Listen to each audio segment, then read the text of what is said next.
clean. Showtime, baby.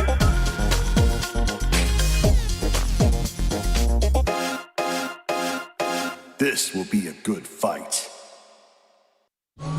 Alright, and what's going on, everybody? Welcome back to another episode of Sets here for Street Fighter 6. We are back on the airways where we get two players from around the globe. Well, this time we're back in the UK and we put them in the ring for first to 10. But we have interviews, pre-match interview and the post-match interview as well to hear their thoughts on Street Fighter 6 and talk Street Fighter 6 in general, because that is the game we're playing and having fun with. And of course, we've got... I don't actually know what that image is. I don't know what this is. Never seen it, so I've only just seen it today. So whatever it is, it's my fault. I've been doing stuff all day, so whatever that is, I'm sure the community manager will explain himself in a couple of minutes. But yes, I'm going to be joined by two amazing people in the scene. Co-hosts, you can call them, or main hosts, because they are main hosts in their own right. But yes, this time I've got Olvaha and Veggie.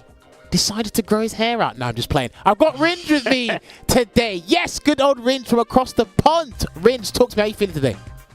Feeling good, man. Feeling good. Excited for a sets between ISDD and Flawless Deku. Right, I always like seeing the long term when it comes to players versus each other and see how they kind of adjust over the course of a longer than tournament set. Right, I'm always in the nitty gritty with that stuff. So these two very cerebral, very willing to adjust to their opponent's strengths and some weaknesses. So I'm looking forward to it. Sweet. And Olvaha, talk to me. How you feeling today?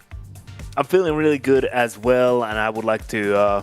I'm agreeing with Rynge on the fact that always love to see a run back, especially last time, since ISDD didn't even have his main in the game because it was the demo version. So obviously he's been putting in a lot of work. I mean, both have been putting in a lot of work, but ISDD has been putting in a lot of work with Guile after the launch. So obviously it's a very different story now. But I'm excited to see how this will go, because it might go very differently this time. So obviously gonna be a good time. Well, there's only one way to find out, indeed. Yeah, no, I'll be good, but we'll get onto that very, very soon, because like Olvaha alluded to, ICD didn't have his main last time, but he's going to have Guile with him now. But yes, if you guys don't know, we've advertised it for the last 2-3 days. This is the fight card, so if we can get the team to put on the fight card, it will be an all UK affair. Sweet. ISTD, the general, back on the show, but it's not going up against his rival, Jimmy. It's going to be going up against Flawless Deku. These guys played in the demo days, and ISD was using Ryu then, but he's got the Guile now. So we're going to see how much of a difference it makes. And of course, as Rynge did discuss earlier as well, one of the things we actually don't see often in Street Fighter 6 are actually long and extended sets, which is why I like to see some of these matchups in first to 10 to see how they really flesh out. So I'm kind of curious to see how Guile going up against Luke will happen over the course of first to 10. Heck, maybe one or two of them maybe might change characters, because these guys have actually been delving into the DLC characters as of recent spell. But we will get onto that very, very soon here. Now, the first thing I've got to ask, because Rynge, I don't think I've actually heard your opinion or seen it at all. Have you tried Aki at all? I haven't really tried Aki myself yet. I've been paying attention to people's opinions that have been playing her, notably Justin Wong, because I did an ICFC with Justin shortly after she came out. So I was picking his brain about the character a little bit. She definitely seems interesting, right? Obviously, very unique approach to a character. Obviously, a lot of things that's going to take a bit of time to really optimize and crack open when it comes to the strategy realm. But, you know, I'm a little bit concerned for her just at the beginning when trying to play like the typical Street Fighter 6 meta. Okay. I know that her lights are pretty short. Like Justin was telling me that she doesn't really have a triple light sequence that can actually connect with the opponent. I think there's a bit of pushback on the crouch light kick if you try to do like crouch light punch, crouch light kick, light punch, you know, stuff like that. So I think that hurts her a little bit, and it's going to take some time for players to kind of develop a meta after that 3 light string, right? It's not something as obvious as like a Cammy who can dive kick, or like a Luke that will throw in a special cancelable fireball here and there, right? So once that kind of gets nailed down, I'm excited to see her potential, but I think it's going to take some time for sure. Yeah, she seems like a real investment character at the moment. So a couple months, maybe a year from now down the line, I'm hoping the people that invest in the time will get heavily rewarded, because that character, again, just like Street Fighter 6 was at the start, it's frustrating to learn, but when you do get things down to a T, then again, it's explosive. And because of the what's it called, the toxic blossom effect, you always want them to be poisoned.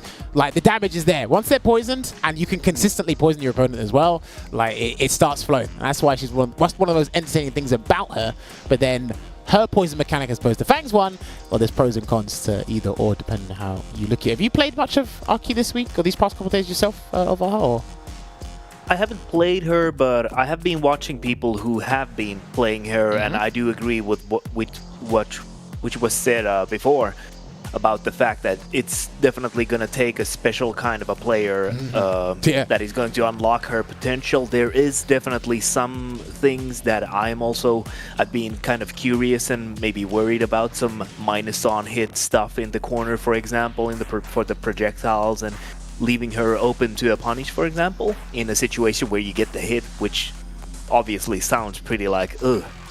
But at the same time, there's definitely some strong stuff, but it's interesting to see what kind of a matchup spread she will have, and what kind of a timetable we're talking about when we're going to be actually seeing some people use her in like a highly competitive situation, environment, tournaments. And obviously for the player who's playing against Aki, it's a matter of knowing the matchup as well, so you can maybe possibly get away with some stuff that at the beginning, and at some point when people will figure out the matchup, they will be able to fight her more effectively. Yeah, I mean, like, Rashid and Aki are the DLC characters right now, and both of them see that knowledge check, so I'm just going to assume that all the DLC characters that come out, they're just going to be knowledge check characters, similar to Blanca being a knowledge check character as well, something along those lines. But I will say, again, outside of the entertainment factor, I do think the developers missed a trick. I think they should have made you poison the drive gauge to the health gauge, and the poison should have lasted up one stock. I really think they missed a trick there, because that would have been very interesting to see how it panned out over time. And I think she's fun now, but I think it would have been even more creative, and because people love to attack that drive gauge. That would have been super unique, yeah. But I think they didn't want to be too like, you know, gung-ho with it, like with some other things. But you want to make a point real quick, Rynge? Yeah, I think that's something that we could see actually added to the character after a little bit of time. Like, if it proves that she's maybe not as strong as they initially aimed for, then I definitely think that's like in the back of their minds, right? Like, if we're gonna add stuff to these characters, gonna add new things in the future, I think that's like at the top of the list, some type of drive gauge drain for Aki. Yeah. Poison everything, basically. Well, I mean, look, like, she's the only character, as far as I'm aware right now, that inflicts a status effect on anybody. I think she's the only character that does that, if I'm not mistaken. I might have to double check that, fact check that. But Blanca does induce a mental status effect. all right, if you want to go that far, then yes, okay, that's completely fine. But yeah, like we said, I want to see how she fleshes out over time, of course. But yes, you know, we've got a couple of things to round up before we get the guests in, because we do have them in the green room. So first up, I believe it might be, yes, to let you guys know that the Capcom Cup qualification spots are still happening, World Warrior and the Premier events as well. So obviously Angry Bird, he won the very first event, which is Evolution 2023, the biggest one there is there. You'll see him at the Capcom Cup finals. We have Travis Styles going there with the Chun-Li, maybe picking other characters down the line. We got Kusanagi, Snake Eyes, we got Dookie, we got NL, and of course we got, I keep forgetting his name, and someone told me literally 2 days ago.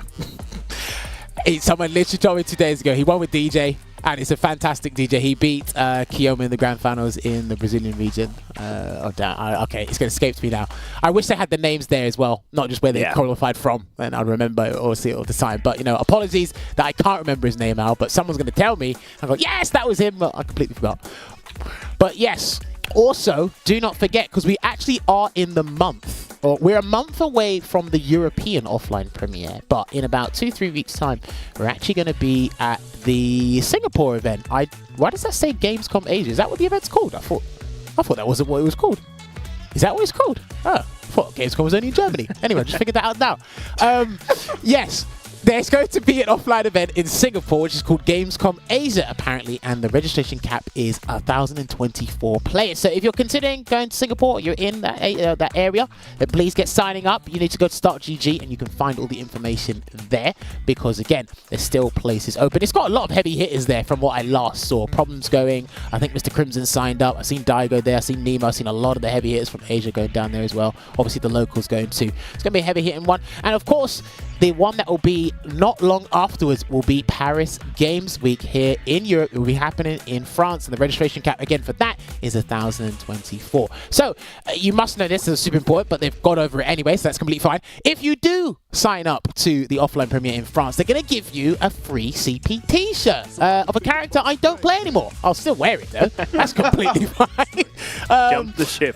You know what? To earn your special CP t-shirt, just sign up there. It's going to be happening from Friday, November 3rd through to November 5th. And there's going to be, I think there's 2 venues for this one. I believe, yes, I'm getting word from the voice of reason. There is 2 venues for this one. But yes, the finals will be at Paris Games Week. There's going to be another venue where the preliminaries are going to have, what, eSpot? Is that what it's called? Oh, it says it right there. Sorry, I wasn't looking. I was looking at the camera. It's going to be happening at eSpots. I don't know if we have any information in regards to what to look at in terms of pictures. Is it going to be a Smash GG with the picture of the venue look like? Okay, wow. I'm not going to repeat that last part that my my voice of reason just said. But yes, there's going to be more information on that. Head on over to startgg/CPT 2023. You can find out there. Oh! Okay, so you're not exclusive. Oh, I thought this was just exclusive to Europe. Anyway, if you sign up to the offline Singapore CPT event, then you'll get a free t-shirt there. The Manon one's better, actually. All right, now that I'm looking at that one, wow. The Manon one's better. I've said it. I know. Why not both? Why not both? I'm just not one of those kind of guys. I pick one or the other, left or right, mate. Don't pick both because there's no center. Anyway, but yes, if you sign up there, you do get a free t-shirt. So if you're looking for some merch, Street Fighter 6, sign up to one of these events. You do have to go there, obviously. They're not going to mail it to your house. I know what some people like in the FGC. They'll sign up. I think they're going to send the shirt to the yard. That's not how it works. But yes, ladies and gentlemen, do not forget as well, speaking of the European side of things, Street Fighter League has been announced for Europe. There are the 6 teams involved in the league this season. 3 returning teams and 3 new teams. The returning teams are Team Mouse, led by Problem X last season. Zero Nation, I believe they were led by Beggy last season as well. And we do have BMS that was led by Mr. Crimson. They were the runner-ups of the league last year. They return. And the new teams are Wolves, short for Wolverhampton. They are a football team in the Premier League, the top flight football league in the UK. They are going to be there. And of course, we've got BK Rog. I don't know much about them, but I should look into them because yes, Luffy is actually sponsored with them. I don't know much about them. And then, of course, Team Guild. I did my research on them, and yes, they are co-owned by David Beckham. If you don't know who David Beckham is, go on Google. Find out. That's a very big deal. These teams are a very big deal, and hopefully you guys can tune in to the Street Fighter League Europe whenever it airs. And speaking of which, Wolves announced their team roster last night, or yesterday, which was great. They went in, they got someone to do a song for them, exclusive track. They got everyone in the gym. They're sending a message, ladies and gentlemen. They're sending a message. Go to the gym and you might be able to get sponsored by a football team. I would love to run the Wolves workout myself. You know what? I'm not going to lie. After watching this, I'm like, I might need to go to the gym. They got Phils to hold weights. I didn't think Phils would hold weights. I think he'd just be holding pads or something. Phils is amazing for pictures and videos. I don't think I've actually told him that. I don't want to blow up his ego, but I really think Phils is good for pictures and trailers. That's just me personally. But it's great to see this. So yes, on the Wolverhampton team, I like those sweatpants. I need to try and see if I can nab one of those. They've got Shax, they've got Shivs, they've got 4 Phils, and they got Poppy from Sweden. Yes, Poppy from Sweden. It's good to have him back. And he's going to be here playing some Street Fighter 6 at the Street Fighter League. So, Rynge, did you see this video at all? Yesterday? I have not. This is my first time witnessing it. I'm always a big fan of the production quality when it comes to fighting game stuff, whether it be team announcements, whether it be tournament announcements, whatever have you. And this is right up my alley, so I'm loving what they're doing. Creating the proper hype for SFL 100%. Sweet. And Olvaha, what do you think about this?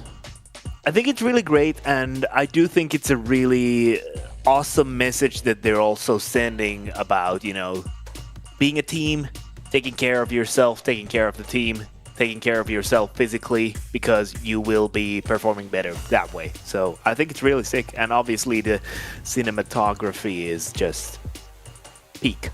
Yeah, that's good. No, do you know what? I'm actually jealous they got to go on the stadium.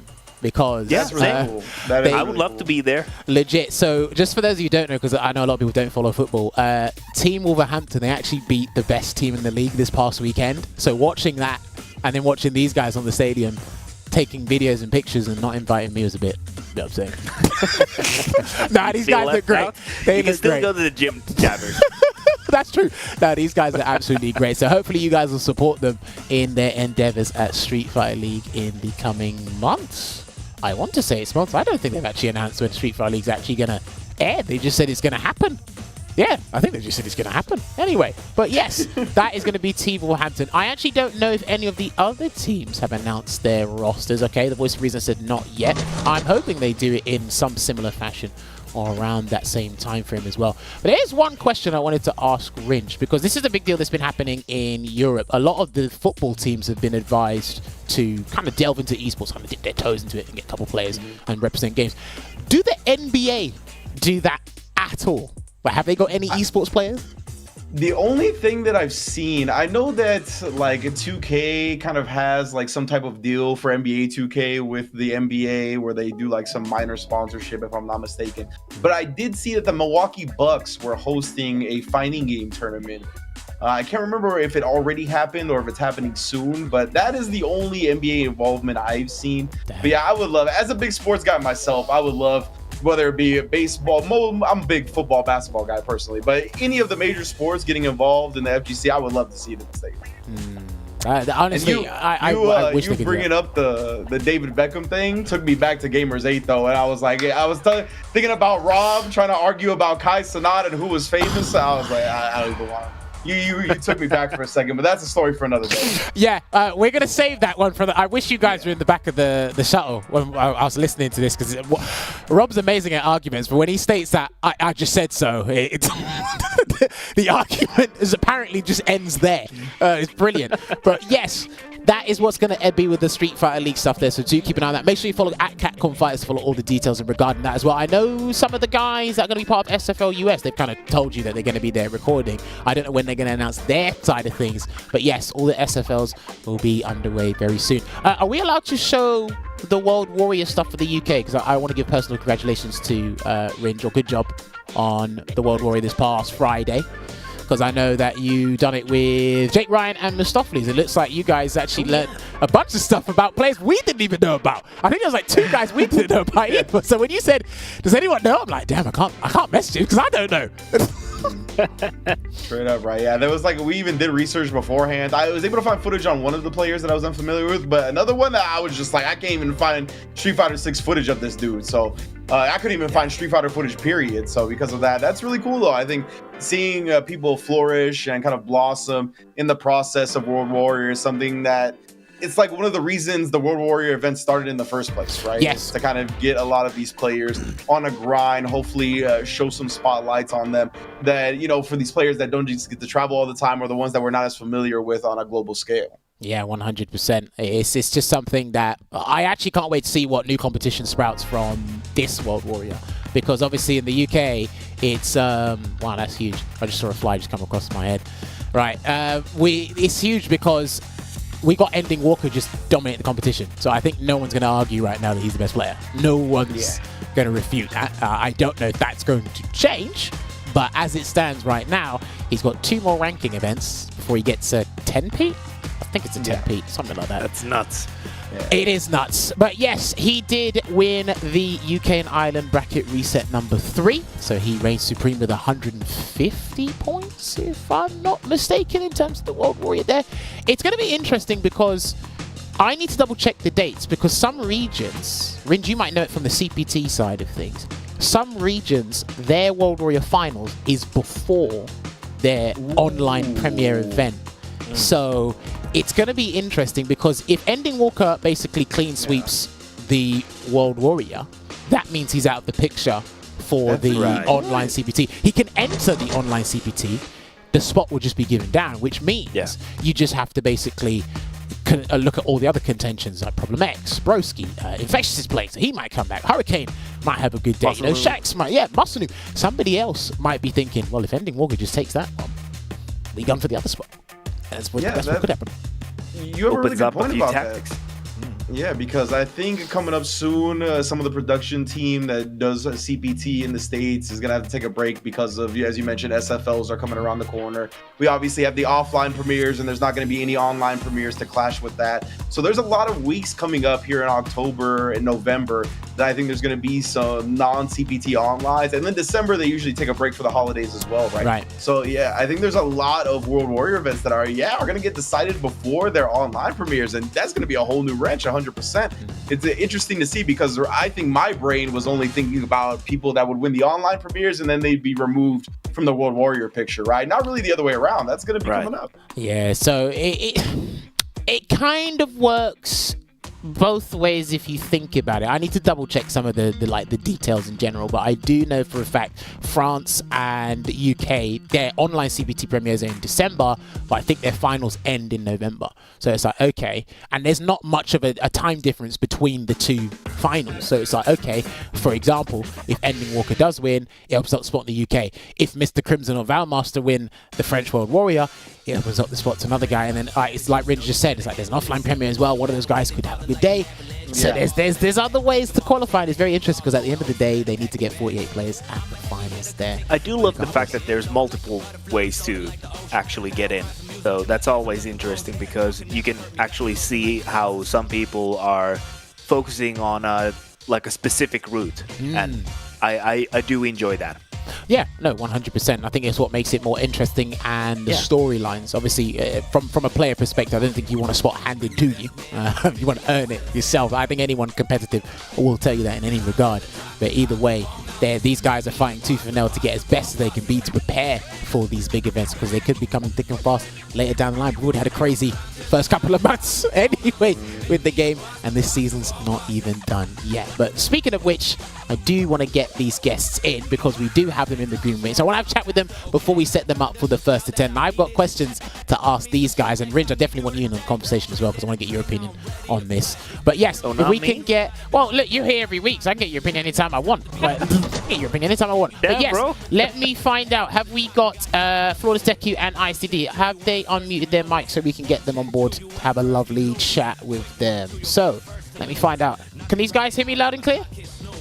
Hello, hello. Right, we got Flawless Deku there. Perfect. I don't know where ISDD is. He's here with us, but his mic's still muted. Have we got him? I don't know where he is. I'll message him in Discord. Okay. His mic is unmuted now. All right, it's unmuted, but I don't know where he is. He might be talking and he can hear us, but we can't hear him. But I do want to get... We'll try and figure that out. Try and sort it out. But yes, as we do that, I'm going to talk to Flawless Deku. So Flawless Deku, it's been a little while. Hope you're doing good. Thanks for joining us tonight as well, here for your run back. Now, the first question I want to ask you in regards to Street Fighter 6. Oh, wait, have we got him? Is ISTD here? Henry? All right, okay, I can just about hear you. Still crackling, but we got you. We got you. Go. All right, cool. We can work with that. We can definitely work with that. Thank you for joining us today, ISTD. Much appreciated for that. But No yes, worries. let me ask Flawless first. Has your opinion on Luke changed from the beta days till now? Is Luke pretty much the same? Have you substantially learned something different? Talk to me about Luke a bit. Good question. I think I wouldn't say it's changed much. I think that as the game, everyone thought it was very, very strong at the beginning. He still is very, very strong. A lot of people were saying top 1, top 3. I think in a lot of people's estimations, he's gone down a bit just because I think other characters kind of flourished a bit more, in my opinion.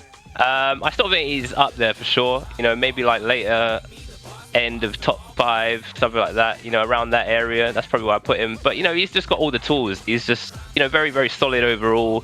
That's not really going anywhere. It's just the thing that puts a few other characters over the top of him, in my opinion, is they have like the extra stuff, the more like kind of, skanks, quote unquote. Whereas he just kind of overall very, very solid, So he hasn't got a gimmick, is what you're saying? Yeah, not even necessarily a gimmick, because gimmick implies like they're kind of, not legit. But okay, fair. You know what I mean? Yeah, of course. Say for example, I don't know, Blanca, you can activate level 2 and then like go nuts and get a lot of damage that way. Whereas he doesn't really have anything like that. He kind of has to outplay you in each area of the game to win. Or Ken, where he's got certain mix-ups that he can kind of get a lot of free damage that way. Yeah, but still very, very strong overall, I think. Oh, fair play. I like that. Now, I've got to go to ISTD because I always like hearing his opinion because it's his opinion against the world, literally. Let me ask you, where do you place Guile? I personally think Guile is top 3, but I'm pretty sure you have a different opinion on Guile in Street Fighter 6. So 5, 6. Okay, why do you think he's the 5th or 6th spot then? Because, like, if you play him at a top level, the way people are playing him now is totally different from the beta test or the early days. With the parry mechanic and stuff, you have to adapt when you play Guile now. It's not the same as just throwing booms, booms, booms. Like, you got JP in the game. He's by far ridiculous. He's 10 times better than Guile. He's the best in the game. Of course, no one's refuting that part. Coming out now. I think they're just exposing Guile's weaknesses a lot better. Guile is good, but it takes a lot of skill and a lot of execution to play all the time. You know, it could be like, see where I'm coming from. He's not the best in the game. Everyone knows that now. They used to say he was, but he's definitely really strong and he's up there as a contender. Like, he just can't be the best. I don't think he's top 3 either. Okay. No, again, let's agree to disagree because that's my personal opinion. But again, you are the Guile specialist, so I can't really knock that. Talk to me, Jordan. What do you want to say? No, I said, I'd put him top. I'd probably say it's like JP, Ken, then Guile, in my opinion. For me, he's up there, man. Like, yeah, but DJ's better than Guile, man. Oh, wait. You're one of those guys. You think DJ's better than Guile? I don't know about that. This game, like, I think every character's won a tournament now. It's like, it's very diverse, but like every character's strong to win something. But like, when you look at the top 5 characters in the game, they're really it's different. They're like really they're really strong. Do you know where I'm coming from? Yeah. They just like swing roundabout. It's kind of crazy. And because the game's still early, it's like developing very well. Do you know where I'm coming from? So okay, DJ's better than some people have said that. I can see the angle that you're kind of coming from, but overall, He's offensive. Yeah, offensive. He's way more. He's way more offensive. If you think about this, some characters in the game like Jury and DJ, they can just drive rush in neutral, right? When I tried to use another character, I see how kind of the game is just kind of a bit stupid with some characters. I never really had to deal with it too much with Guile because of the way I play, but these characters shouldn't be able to like dart in at you that quick. You can't react to it with a button all the time. It's like, it's very strong. Do you know where I'm coming from? It's just, I just think like... Okay, so my counter easier argument... for them to do what they got to do than for me to do what I've got to do. Do you know, on the long set. I'm glad you brought that up because not every character can do a slow fireball and run behind it. So Guile kind of has that. In regards to some characters where they have to do the drive rush by itself, Guile has to throw out a boom, and then that's even an extra layer to go around that. And of course, you have one of the fastest projectiles in the game. That's good, but other characters can still follow on with their fireballs. Like Ryu can in the corner, and Ken's with his EX fireball, we can combo from it. Jury can. A lot of characters can do this sort of stuff. I don't really get nothing from my EX. I just get a knockback. Yeah. I can combo from the corner, but the slow one, I've still got to like follow it up, and it puts me into a situation of a guessing game from when they're parrying or. So I could put myself at a risk. Taking the risk, you know, come from. Oh, I mean, you're not playing fighting games without taking a risk, so. Yeah, of course, but like early on, it was a lot easier to beat people because people wasn't parrying. Do you know, I'm coming from there. Just like, so it was a lot easier. Now you got to think a lot more with Guile to play him at the top level. You can't just like playing brains. Oh, okay, no, fair. I like that. Now, a question I wanted to ask the both of you is, we'll start with Flawless first. What is your favorite thing about Street Fighter 6 when you're playing it? Favorite thing? Wait, can I quickly just touch on the Guile thing? I was gonna say before you ask that question, touch on Guile. Go on. Yeah, the one thing you mentioned about the drive rush and other characters kind of just drive rush in for free and neutral and like it's kind of brain dead. One thing I would say that's really strong about Guile is you can't do that versus him because like his natural like game plan just negates that together. All the time, you can't drive rush through a sonic boom. Yeah. So that's one of the things that makes him so strong is that like you can't play it, like you have to play him differently to how you might be playing other characters, so DJ, for example, one of his strongest tools is like he can't use it the same way. So I mean that's one argument I would say for why I think Guile is like really strong. Yeah, but I still can't tech DJ on his drive rush because it's too fast half the time. If I jump over his fireball, no, but if you throw a sonic boom, then it auto checks 50. And not just that, he can like do his sway move and bait out a flash kick. Like some of the characters who got fast ones, not really Jury the way she plays, but with DJ and Kimberly, little gaps they seem to find. I'm coming from, but obviously you can just flash kick when you see the green. But this does still sometimes give you trouble. But I just kind of feel when I try and use another character, I kind of can feel for a lot of players what they've got to deal with. Do you know what I mean? Because I've always moaned about. You said it. I always moan about drive impact, not drive rush. You know what I mean? I don't really moan about the drive rush. I'm always moaning about the drive impact in the game. Like getting hit against the wall for blocking and stuff like that. We've all said something about that. They should at least scale it so people don't use level 3s all the time or something. Do you know where I'm coming from? Because I just don't like blocking and getting hit. That is a scanning. I can't lie. Yeah. No, we get that. Now, before we continue that conversation, going back to what Flawless said, it's basically, look, once you throw out the boom, you've committed to it. But once they throw out the drive rush, they've committed to it. And drive rushes don't go through booms. So that's why people have to change the way they're maneuvering sonic booms, I should say. But yeah, going back to what I asked you, Flawless, what's your favorite thing or a favorite thing you have about Street Fighter 6 when playing it? Favorite thing about the game? It's a tough one. I mean, there's a lot of things I like about it. I like the neutral. I like, I like that in this game, it's a bit more like footsie based compared to 5, for example. I like, I just kind of like enjoy that part of it. I also enjoy like the conversions you can get from neutral, like with punish with crouch medium or whatever. It actually leads to Oki and like, and then you can get your stuff started. I enjoy that. It's tough to say like one particular thing because I just enjoy playing the game, if I'm honest. Yeah, I can't really. I respect that.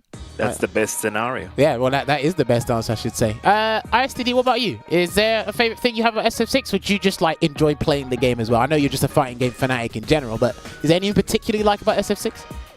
Well, obviously Guiled, and like the way every character is different. It's like got like you can play offensive, you can play defensive. I think there's so much things in this game to think about at one time that it's very more skillful than it used to be on Street Fighter 5. You have to always think about it. Like when I'm streaming and talking, I get hit by stuff a lot. You always have to be aware of your decisions and like DI and drive rush. You always have to think about the next thing. I like it. Where I'm coming from. I think there's a lot of in the years to come, this game's really going to develop a lot. But there are things I obviously don't dislike about the drive rush. But one thing I do like, I really like Guile and how they've made the characters in this game. Okay. I do like that. Even though I think JP is very strong, I do like the character and the design. No, JP is a fantastic character. He's awesome. No, we all know that. No one's knocking that he's not a sick character. You should be banned from tournaments, though, man. You should be banned. He's too strong. You know how many upsets he's done to people, and me as well, from tournaments and stuff. There's always a JP there or J. I know it's me to like learn another character around it, but I just don't see it. I think he beats everyone, man. Wow, that's a bold statement. He beats everyone. I think. Okay, definitely beats Kyle. Well, can I just ask a follow-up question? Yeah, go for it. So, like you say that JP beats everyone. So, who do you think has the best chance against JP then? Do you know what? I've been always trying to think about that one. Maybe people have always said Cammy, but I don't actually really know. I actually don't really know because I've not really looked all into it. But like, look, Wendell Walker makes like making them look silly, to be honest. Yeah, but that's him as a player, to be honest. I still think JP beats Ryu. And I've spoken to Lord Venom about it. It's just that Ending Walker is just that phenomenal of a player. Yeah. Well, Lord Venom did beat him last short one, I think. But yeah, I don't know. I don't even know how that matchup goes. But Cammy, I just think JP, because of he controls the game from the get-go. 24/7 he controls the game. So like I think at a top level, and he's still evolving the character. I don't think anyone could beat him. I don't know if Flawless and ISTD, I don't know if you agree with this. Rynge as well, I think you've heard me say it, but I do think the closest character we have to basically complete or fully optimized is JP. Because of just how like the players have been optimizing him, how much exposure you see him in tournament, people love. I think JP is the closest character. The community has come together to go, okay, I think we know. Even if you can't beat him, that's a different story. It's how close we are to just optimizing certain things. I won't say we've squeezed everything out, but from what I've seen, people are landing 50% or upwards from any given touch. That's a bit wild, and I haven't really seen that with other characters yet, or they're not as, let's say, flamboyant, because obviously everyone's optimized departures, they got the anti-air conversions down, they got the wall splat into 50% down with JP, and I'm just like, is there anything this character cannot do? It also feels like JP, my man Juggle Points, just has more opportunities to do those things, right? Like, that's what the JP stands for as far as I'm concerned, and it just feels like those situations for him come up more than every other character, and that could be a thing where we're just farther along on JP as a community than a lot of the other characters, but I don't know, man. He seems like he got the juice for sure. Oh, 100%. Again, not knocking that as a fantastic character. Another question I wanted to ask the both of you, because I know you guys play online a fair bit, is I wanted to ask you guys about the MR system and how you guys find it. ISTD, we'll get your opinion on it first. So, master rating, I think it's called master rating. What do you think about it, just in general? Is it a good system? Is SF5 systems better? Talk to me. You're asking me first, yeah? Yeah, I'm asking you first. Oh yeah, before I went to Vegas, at the beginning, I didn't understand it fully. I thought it wasn't any good. But yeah, definitely, it's the best ranking system any Street Fighter's ever had. I know sometimes when you got the rank really high, you start playing like challengers, but nah, it's definitely the most legit because you're always playing skilled players. Do you know what I mean? It's like every tournament. Sometimes you play in the game, so it could be a grand finals in a tournament every time you play rank, more or less. So it's really good practice, and I think it shows consistency. Okay. Definitely, yeah. Cool, I like that. Flawless, what about you? Do you like this system, or do you prefer an older game system? Yeah, I have to agree. I actually really like, how much it feels is on the line in each ranking game. You know what I mean? Like, for example, if you play someone outside of Master, it's like, it doesn't really mean anything. I don't care. But like, whenever there's the MR on the line, you actually do feel, that it makes you want to play better, and it actually means something to you, and it's hard to climb up the ranks, is how it should be. Yeah. I've took a lot of points off Flawless. I've took a lot of points off Flawless in rank. Yeah, I don't know about that, mate. I think we played. I think we played once and I won, and then you invited me to custom room afterwards because you didn't want to lose any more points. No, you invited me and then I bought you. No, don't try it. No. I played you about 20 times. You've never beaten me in one set, Flawless. Don't even go there. Bro, save it for the first attempt. Let's save this. This is why we brought you guys on. Let's save this for the first attempt. attempt. It's fun. I'm gonna have fun in that, but like, yeah, just saying. Well, that's hilarious, bro. We're gonna have fun. I remember too. we played one game and then he didn't even wait for the first two to finish. Hang on, ladies, hang on. There's plenty of time to throw sonic booms and flash kicks and punch each other in the face. You can do that in a couple of minutes. Because I want to ask you guys one last question before we do hit to a break, because we are going to get you guys sorted real soon. Let me go with Flawless on this one first. Who do you think is the best character in Street Fighter 6 and why? Who's best? I think it's probably JP. I think. Right. I think Ken's up there as well. The thing is, I think JP, there's just more that you can't really do much about, in my opinion. And it's like, Ken overall is like just really solid and like does a lot of damage and got, he generally just does everything well. But JP has that extra kind of, you can't, and also on defense, so Amnesia is just a bit ridiculous. It means that he can defend like way easier, I feel, versus everyone else, just by mixing that up with parry, for example. Like, it's no one else. You're really at risk of losing 60% from just going for a throw. Like, you have to go for a throw at some point, right? That's just how fighting games work. At some point, you have to throw, and if you guess wrong and you know what I mean, not, it's a bit too much, in my opinion. Yeah, I think that's. I get JP. that. I have said about JP as well. I think JP is the best character at utilizing the system and punishing it.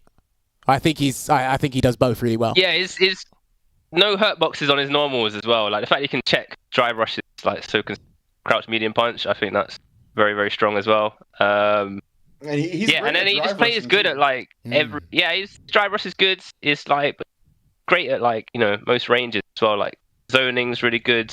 He can get damage that way. Then his offense is ridiculous as well. So it's kind of like he's got the best of both worlds. Yeah, he's got a weapon as well. He has got like a little staff that sticks out. Whenever he drives, try and drive rush. Playing Soul Calibur. Yeah, man, give me Soul Calibur. Yeah, you know what I mean. That says he's got a weapon. You know what? I'll ask you anyway because it sounds like you share the same sentiment. I'm gonna say you agree with Flawless with the ISTD. JP's the best in the game because he has a weapon. Oh, definitely. Well, not just because of weapon, but yeah, definitely. Yeah. I think, look, you're going to see that. I think by the time Capcom Cup comes around, the character would have been more developed. There would have been like sneaky stuff. I think you're going to see a lot of him at Capcom Cup, and I think he could even win it. But it's the only time will tell. But I just think that you're going to see a lot more JP doing a lot more damage. All right, I'm going to ask one last question before we go to break. I'll start with Rynge first. How many JPs do you think are going to be in the cup? And there's 48 players total? Yeah. We'll go 16. Wow. Damn, he I'm went gonna go with third. he went go with third. I would have said 20. Wow. 20. Everyone's saying double digits. Yo, okay. Flawless, what about you? I would say like 10 to 12, something like that. Wow. Okay. Maybe 10 even. Yeah. I think people I will mean, have him in a fair, pocket man. by then anyway. Most people have him in a Okay, pocket. no, fair. All right, I'll That's true. take that. I'll take that into the equation as well. Olvaha, what about you? You gonna do a double digit number as well? I think I'd say mildly less. 8 to 10 is my guess. Okay. How about you, Jammerz? I think 9. I picked a specific All right, number. that's I a think, sweet I think spot 9. right there. If anything's over 10, I'll come back to this footage and I'll clip it and put it on social media and say the boys were right. Because it's Like, going to be crazy. But, 50%. I think to ISDD's point, it's not 16 JP mains, but I think at least 16 different players are gonna play JP there. no, okay. Yeah, that's fair. I can definitely see that. I can definitely do that. Right, we could have a 4-hour podcast on JP, but we're not going to do that. What we are going to do is we're going to take a quick break, and when we come back, we're going to get Flawless Deku and ICD in the lobby. We're going to get this first to 10 underway, and we're going to find out who's been stealing MR from who. Get your drinks, get your snacks, and I'll be back with you very, very soon. See you in a bit. Poison's on the menu. Time to erase you.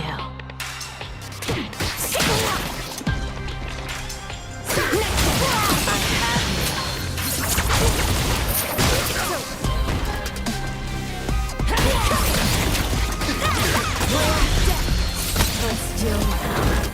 Here, there, then here, and there. My magnum opus!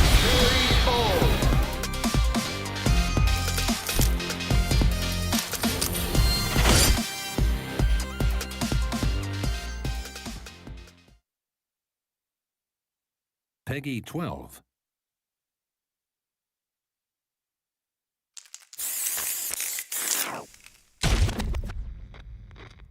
Time to work, time to work. When inhaled, coriamyrtin blocks the gamma-aminobutyric acid receptors in the central nervous system, causing spasmodic muscle contractions.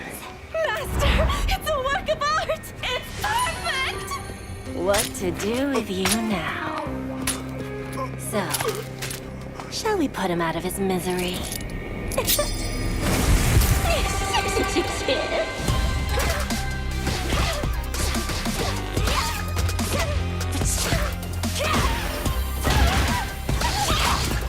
Time for some experimentation.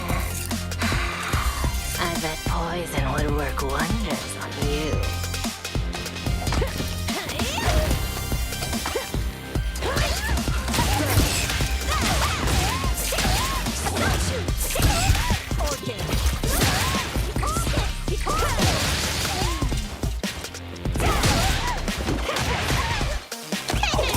I wouldn't move if I were you.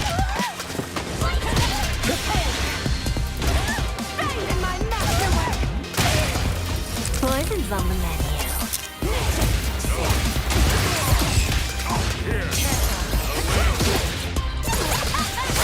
I'm finished with you.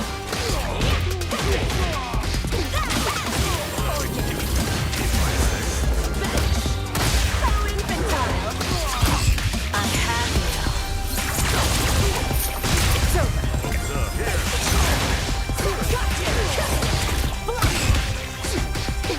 My order's dead. Let's do now. Here, there, then here, and there. My magnum opus! Is my poison kicking in?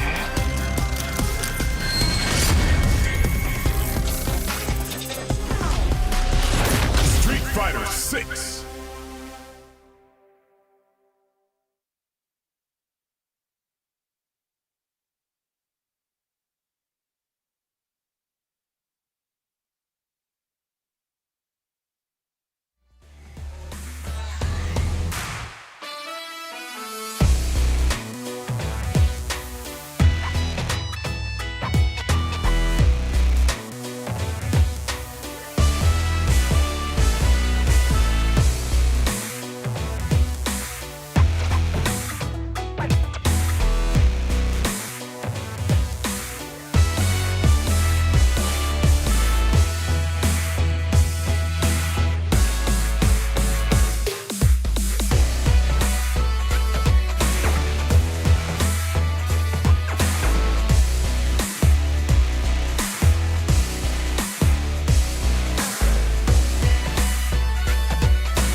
What's good, everybody? Welcome back to Sets right here on twitch.tv/Capcom Fighters. I am Rynge, joined by Olvaha as well as Jammerz, going to be joining us momentarily for the sets of ISDD versus Flawless Deku. One I'm very interested in because we didn't get to actually ask Flawless Deku about this. We heard him talk about Luke a little bit, but I've been keeping my eye on Luke and where I feel like his strengths lie and his weaknesses lie.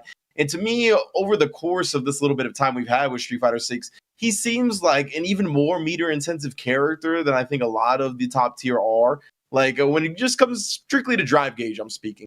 Because I think one thing that really Ken has over him is his ability to kind of run over the opponent and stay within that Oki range, stay within that aggressive, optimal footsie range that Ken's like to play at. While Luke, sometimes they have to kind of back off because their drive gauge is going to get a little bit low if they go for a certain type of conversion. Drive rush cancels. I mean, almost all of his juice comes from stuff like that. So I've seen a lot of Luke players get this knockdown, but they kind of have to step back and play like a sandblast game just to make sure they're healthy on the drive gauge resource. Olvaha, what have you been seeing? That's actually true, and we did speak about Ken briefly and how he gets more of the so-called free damage with his Jinrais and the mix-up game that is kind of built in. And it's true that Luke does have great whiff punish game, but it is sometimes very meter dependent. Sometimes you get the standing fierce into an EX flash knuckle, for example, and then you kind of gotta convert off of that. So that's already like a few bars here and there. So I absolutely do agree with that, but it's interesting to see how this will go, obviously, since it's a run back, but this time ImStillDaDaddy. ISDD is going to be playing Guile most likely, so we'll see what happens here. But what do you think about the Luke versus Guile matchup? Yeah, that's an interesting one, right? I feel like I haven't seen too much of it, despite both of these characters being pretty well represented, especially in my neck of the woods. I think we got plenty of Guiles in North America, got a lot of strong Lukes as well. But it's one to me where both of these characters can, like, I think they can put the onus on the opponent to kind of get in, close the distance, try to not let them breathe, right? So going against each other, I'm interested to see what distances they try to optimally play at.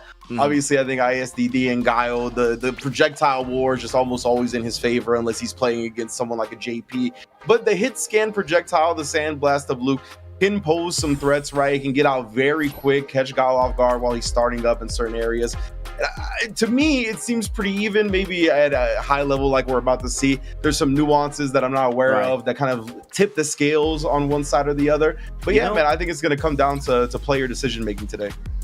I also think that this matchup is interesting because I feel like the one who gets the life lead can kind of play the lane game, and the one on the receiving end kind of has to do the approaching for at least for a while until the life gauges get a little bit more even. So I think both Luke and Guile can play the lane game, and you know, the other player has to take some risks to kind of even it out.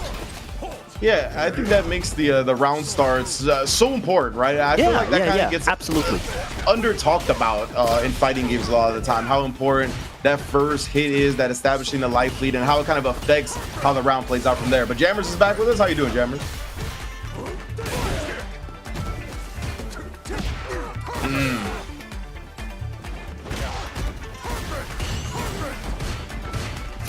Most of the jumping hard punches cause a knockdown. Some of them have to be counter hit only. I kind of like that about Street Fighter 6, which is interesting. Kind of save these floating state combos, but it's really good to see.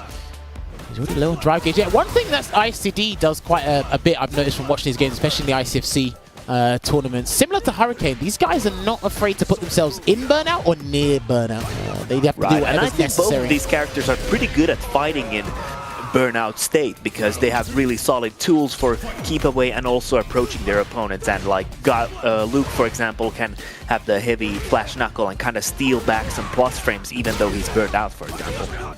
Man, at the end of the last round, I just wanted to highlight the fact that ISDD empty jumped out of the corner, right? A lot of the time players get greedy when they jump out of the corner and they want to come down with a button trying to catch the opponent blocking, but so many times in this game the person that's waiting on the ground just walks out of the range of that button and then punishes your landing frames.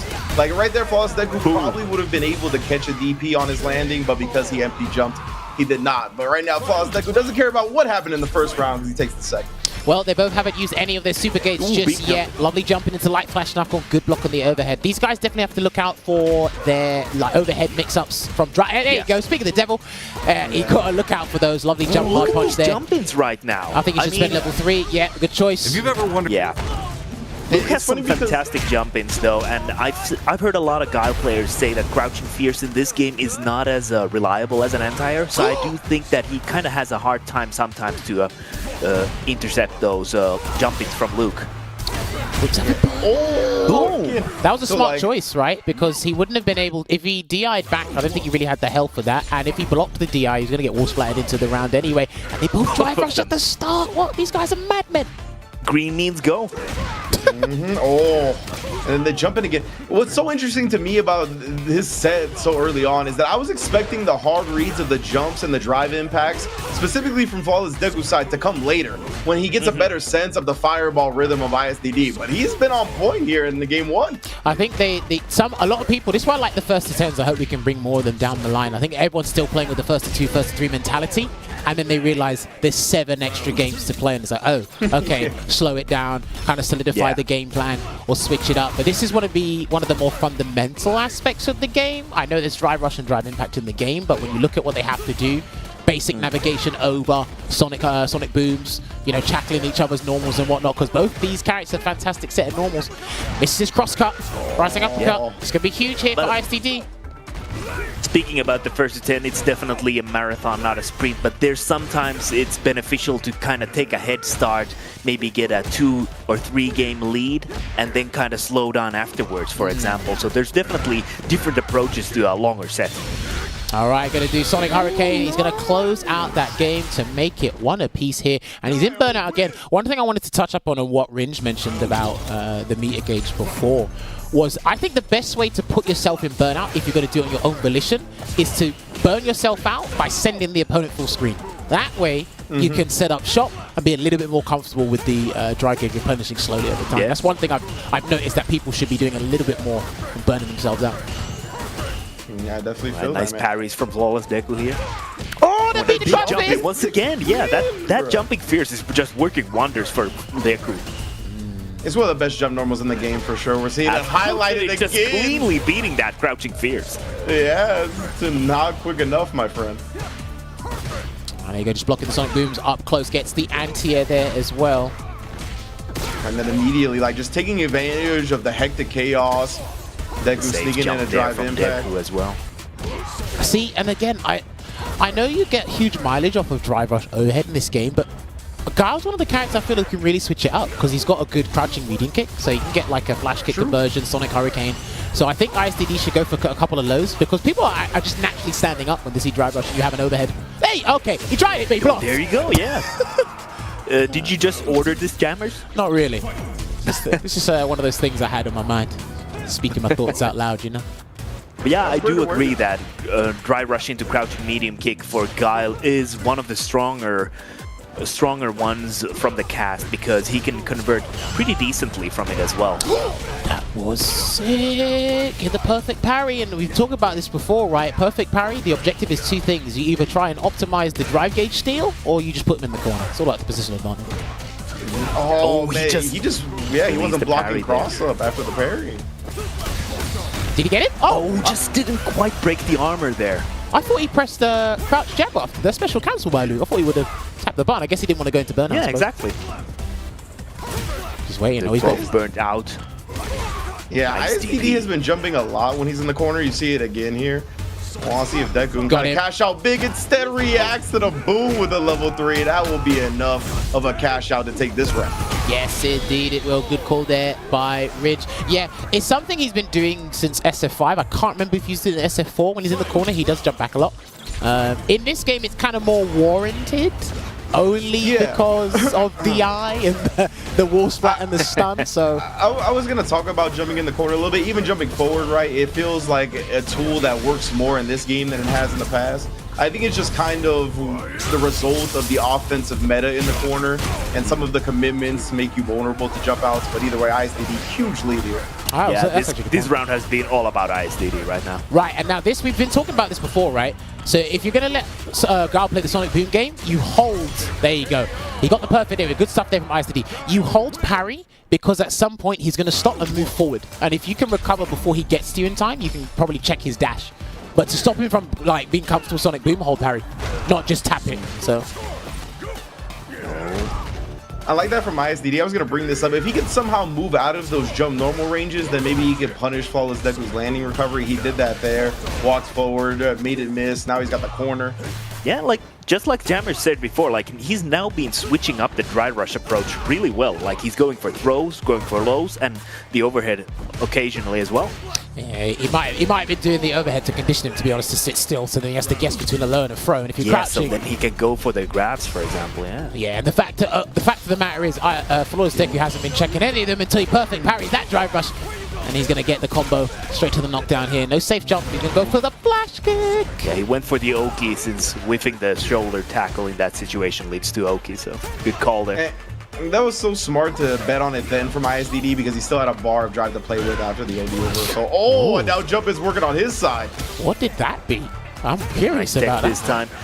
Great meter management from Flawless Deku as well. He's leading on that, so trying to bank on the burnout here, possibly.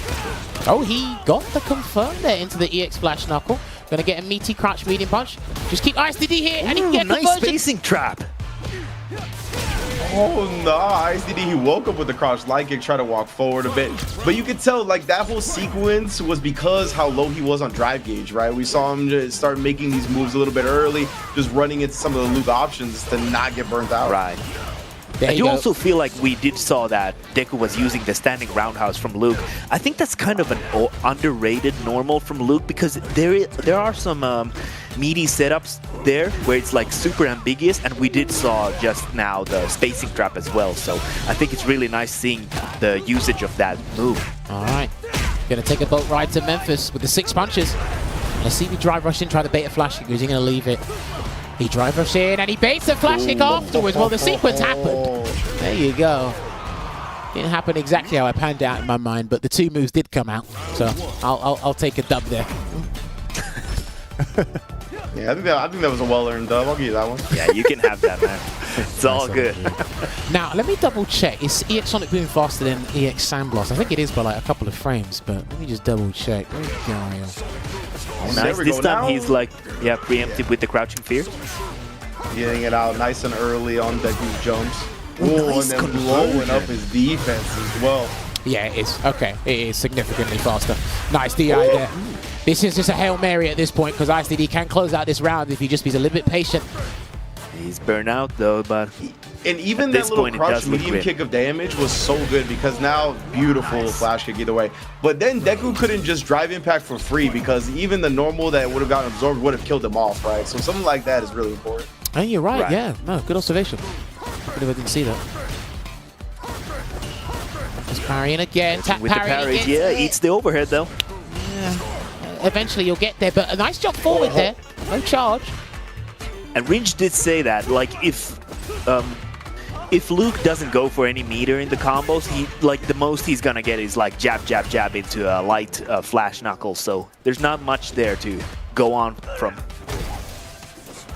All right, there you go. Whoa, what a whip punish. I think that was his intention anyway. I'm not sure if he's looking out for the normal, but down the line in this game, lovely safe jump. He did believe in it, and that should be the round if he spends everything here. He might just need the level 1.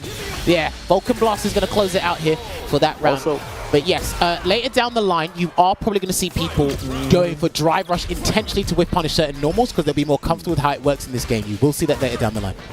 And Deku did say that he enjoys that about the game.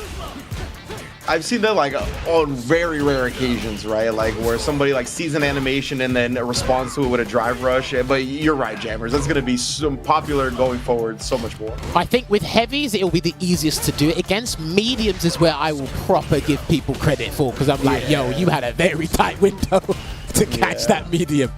And someone like Luke can definitely. Oh, that was so clean. I know, that was rude. That was rude. There you go. Man, rude and this guy Deku was telling him beforehand, he was like, you could just Sonic Boom, that freely checks the drive rush. When I have level 3.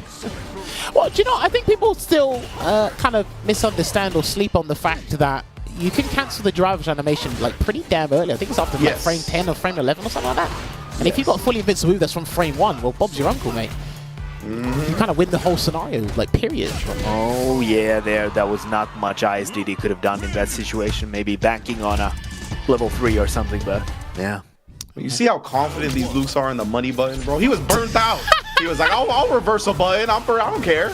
I got crouch medium punch, bro. Hey, listen, everyone's got a money button in terms of neutral. They got a money button in terms of combos. Guys wanting the combos to stand fierce. When that button's part of combos, it's doing damage. I don't love care those what it combos. There you go. Wow. Oh, Weems DP. Well, he's going to wait for a flash kick momentarily if he gets annoyed, but there you go. And he put, look, this is exactly what I'm talking about. This is exactly what I'm talking about, right? He did a flash kick and it sent him full screen. So he can kind of like work with this scenario because he's got the life lead here. So you can work with this scenario. So absolutely, and Guile is the premier character to play when you're burnt out because his game plan doesn't really change, obviously. And you know, I was actually... go for it, Rick, please. I was just going to say, good awareness from Deku at the end of that last one, though, because the buttons that ISDD was using, even in Burnout, were still -1. So that was really good awareness. DI, the DI with the punish count. He's going to take a bar and a half here. He's going to capitalize on it. He will. He's going to go for heavy Sonic Hurricane, and he will go for the extension, send him full screen. That's a good thing about Guile in this game. His drive gauge replenishes in a much more safer way than other people's, because he can send you full screen. Just backing away at the moment here. He hasn't got level 3, so the Sonic Boom game kind of does work up to a certain point here. Unless Flawless wants to jump in. Down he got, just like he said. Where's the jump though? That's the question. There it is. He could have interrupted that there with a flash kick, won the game. There's the boom. Just waiting it out. Was that a jump? Actually caught the jump. Yeah, was that a jump? Yeah. It looked like it. Because he got knocked down on the ground. Huh. Interesting. Yeah, sorry, one thing I wanted to mention before was no matter what game you put Guile in, like the core game plan stays there, he just works around what systems put in place. Like the core of it doesn't change. Whereas other characters, their game plan actually changes because of the system. So yeah. But in this game, like Guile is the most versatile he's ever been, I feel, because the system mechanics just allow you to play in such a different kind of a play style, depending on who you are. Yeah, I mean, like with Drive Rush and Drive Impact being offensive mechanics, right, it gives him a little bit more juice offensively than he otherwise would have. Ooh, he went for it. Didn't want to deal with the mix-up there. Didn't know what was going to come, and there's going to be a wall splat. He capped at 80% damage here. That's still good damage regardless. Safe jump here. Nice empty jump. Caught him pressing stuff. Cash out with a level 1. Put the $1 million button on him. Yeah, that's the money button. It is, bro. That crouch medium punch is crazy. It just feels so good to press that button. You know, it'd be even more dangerous if it's SF5 counterparts. Like, it's pretty damn strong in this game anyway, but in SF5, like, you seriously have to respect that button. There you go. That's away. Parried a little bit too early, though. He is he's waiting for the perfect parry to get the jump, so he basically gets ISDD out of his rhythm, because all the perfect parry does against Boom is it eliminates the kind of stability in the Sonic Boom game. It's just a guess. It's not a guaranteed punish. With a sandblast on the way. I like the spacing from Deku right now because he's obviously waiting for a jumping from ImStillDaDaddy. I think they're both waiting for a jumping from each other, to be honest with you. It feels like it. They're both being very patient. Oh, there's the first carefully. jump. Oh, Deku though. They both been on point. Yeah. He tried the whiff punish there, just a little tad bit too late. And he got it. Oh, again, bro. He's had good timings on these drive impacts because you don't do that in reaction to a Sonic Boom. No. Like if you react to with drive impact to Sonic Boom, he's recovering in time to drive impact you back. But so a lot of hard call-outs on Deku's side. This is the thing. This is because of what you mentioned before, Rynge, where ISDD was jumping back in the corner. That was part of the reason, right? If if Flawless Deku's not doing anything to punish the jump backs, then why am I going to keep jumping? I'll just throw the booms again.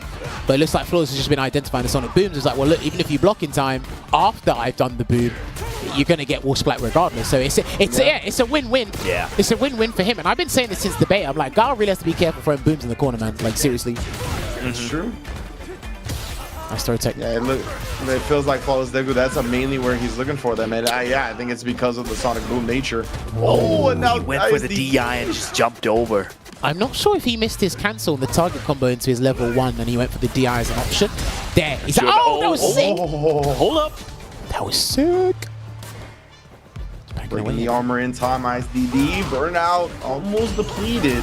He's gonna regain the meter though. He's got to be careful at the distance of the boom though, because Vulcan Blast is still a threat, but this is going to be the round. Flash kick should end it there, and he reset him just for the sake of it. A gratuitous overhead, no reason, and he gets the round there. That stand fear was tight though. Of course. I'm not gonna lie, I like Gal's combos in this game. I don't like playing Gal, but I like his combos. Like that standing fierce just feels so gratifying to use like as a whiff punish tool in this game. It's just very satisfying. I do love the Guile this game has.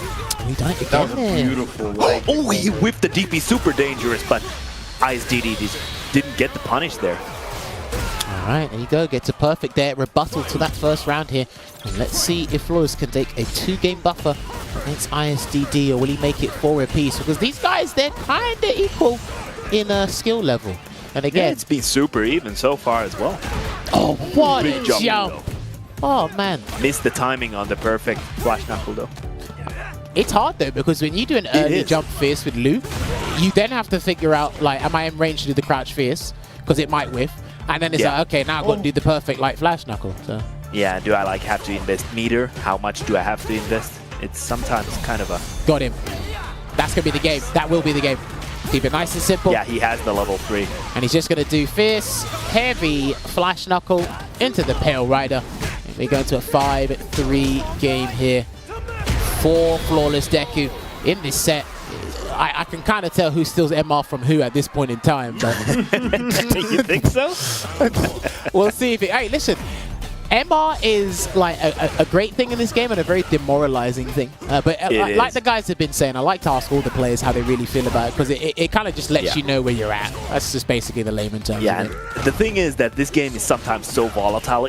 So like even if you are like a super solid player, sometimes you just have that day where you don't manage to squeeze in the wins and you may lose like several hundred points of MR. So you just feel hopeless at that point. Yeah, definitely the most consistency rewarding. Oh my, again, that anti-air just can't do nothing for IsDD. Meaty, juicy overhead. And I like that Flawless is doing the jump fierce when IsDD's not really looking for charge or holding charge. So it makes it even worse, because you're not always going to charge. You're going to press crouch fierce, not mindlessly, but like you want to use that as your normal attack anti-air. And it has been losing. Nice tech. Got him. Yeah, he got him. He's not dead though. Really good, and the meter management on point from Deku as well, just outlasting IsDD in the zoning war. Now, Flawless Deku's offensive reads so far in this set have been out of this world. Like, that's what has given him the lead so far.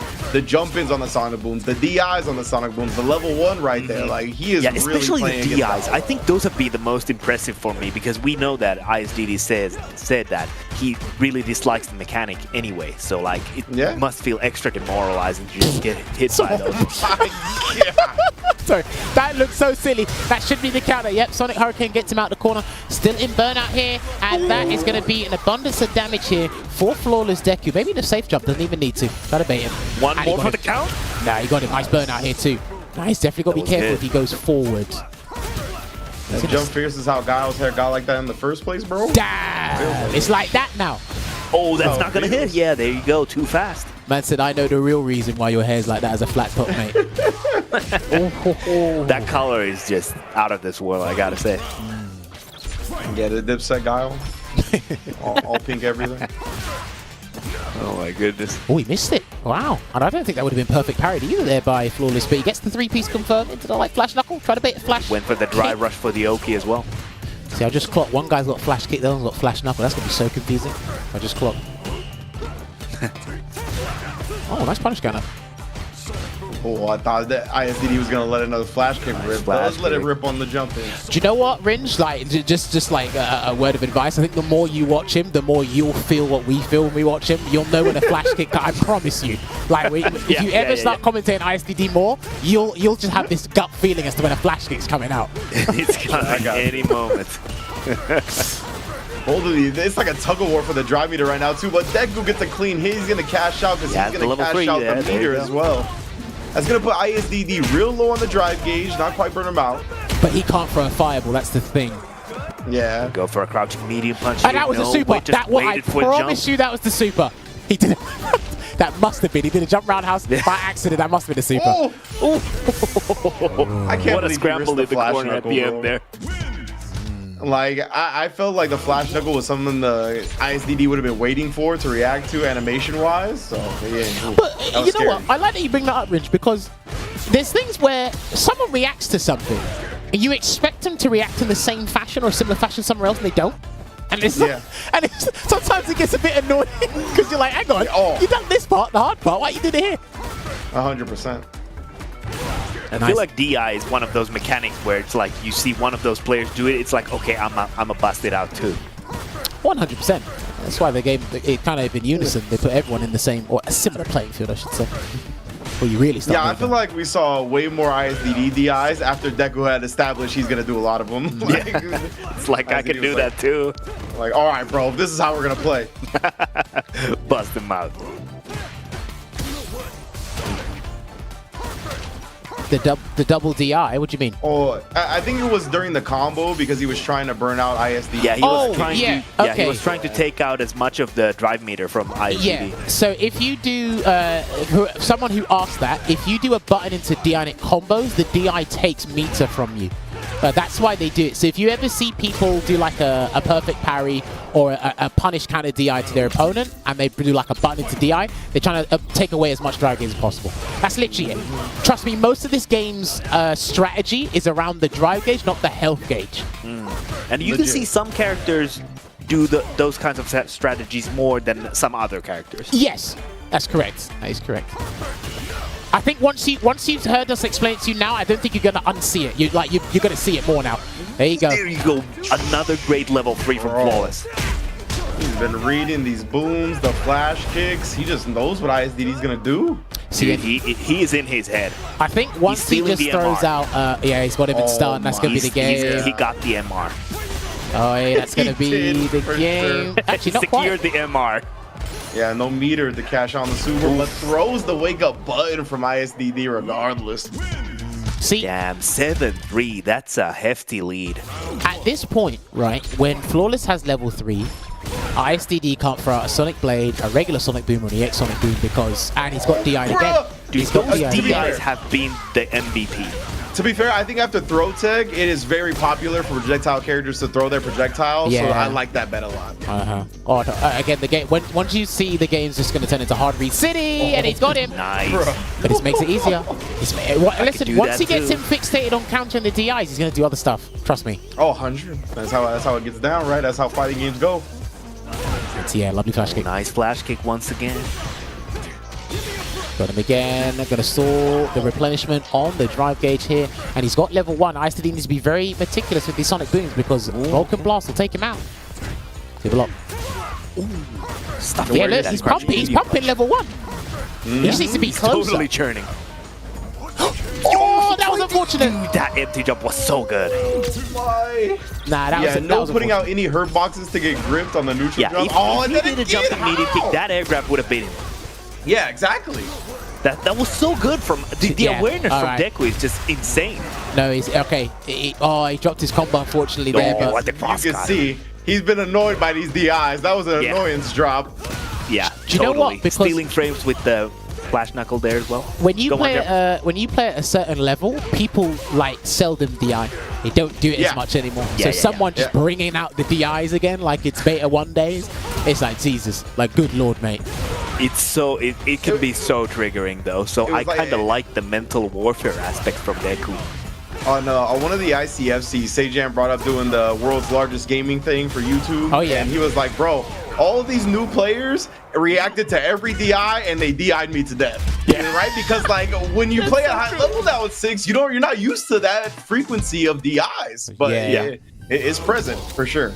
Well, it is 8-3 at the moment here. Wow. There is a huge deficit here in this set, so let's see if ISDD can bring it back. I have more than enough confidence in him. He's capable of doing it. But absolutely. as Rynge and Olvaha has been saying, I think these DIs have just been gnawing away at his brain. I mean, it's been the jumps as well. It's been the bait outs on the flash kick. It's just been like so many right offensive decisions. Yeah, and the jump ins have been on point as well. Just like challenging the kind of a dead angle where Gal has troubles with the crouching fears, for example, because he has to do it so preemptively.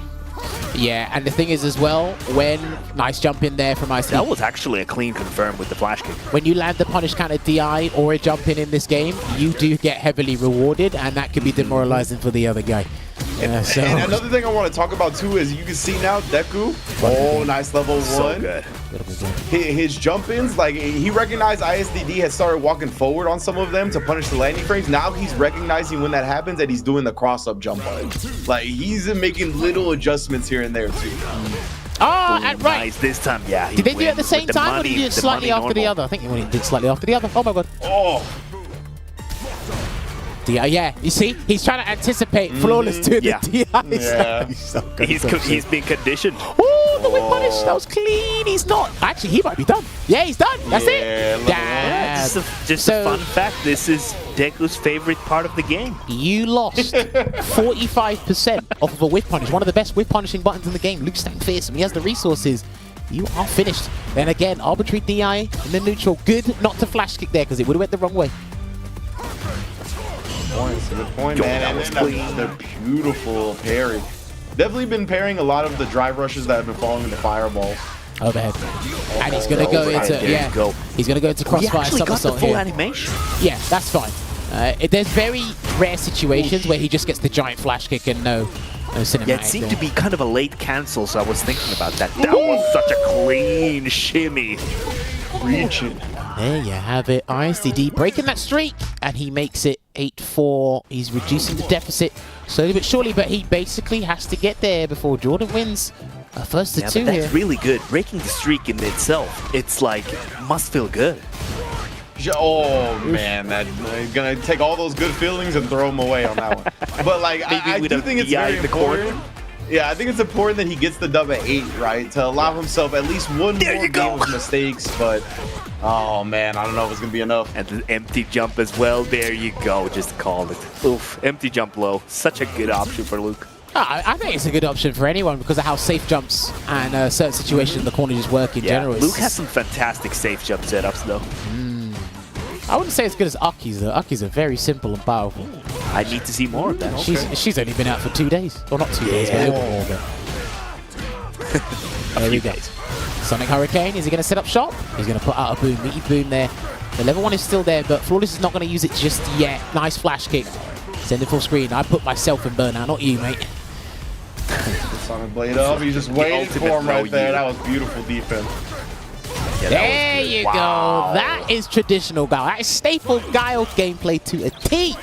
This is looking fantastic here from ISDD, and he breaks away with the X flash kick. Now, Flawless has to be cognizant of the flash kicks again. What a pickup! Hello? Bro, hello, that was sick. Bro, that was absurd. I've never seen that actually. Me neither. That's why we bring these. That's why we bring these guys on the show, because we want to see things that we wouldn't see in the first two. I would never seen that first two. Yeah, that was absurd, bro. Dude. They need to actually put that thing in a museum. Ooh, double jump, no! Oh no, mate, he's gonna cash out the whole thing. And what's gonna happen is he's gonna be guessed for game. However, ISDD has his level 3. I don't think you have the cojones to jump forward on your wake up. I think you are going to sit there. Are you sure about that? I think he's gonna sit there. Yeah. Nah, the situation was it is too big. The magnitude of that situation was too big. I don't think he was gonna jump on his wake up. Nah, no, it is too much. I think he tried to do, in the previous encounter like that, he tried to level 3 and he got an execution error, I think it was. That time round, I don't think you don't want to do anything, so. Yeah, too much on his mind right now. Looking a bit grim, but let's see if ISDD can bring it back. You think he was just concerned with trying to block it out till his burnout came back?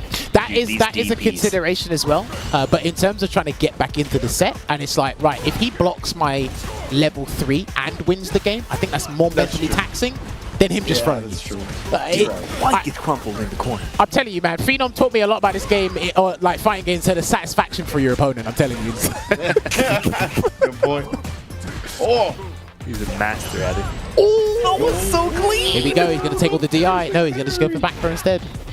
Oh, that's actually really smart because the scaling was there as well.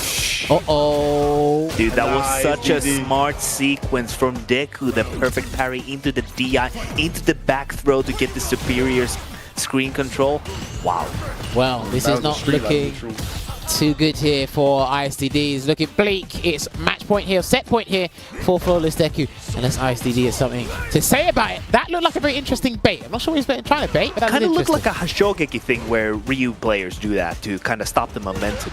Okay. That was cool. I think it would have caught a button if Luke actually put one out, but he didn't. True. People are getting a little bit creative with the way they try and check or stop drive rush checks these days. Nice sweep. Yo, the sweep, just the tip. He misses anti-air. Oh. That's still, I don't believe that. I can't believe that worked, but he wanted to anti-air. Back throw. This is not looking good. If he gets hit, that's it. If he gets hit, that's done.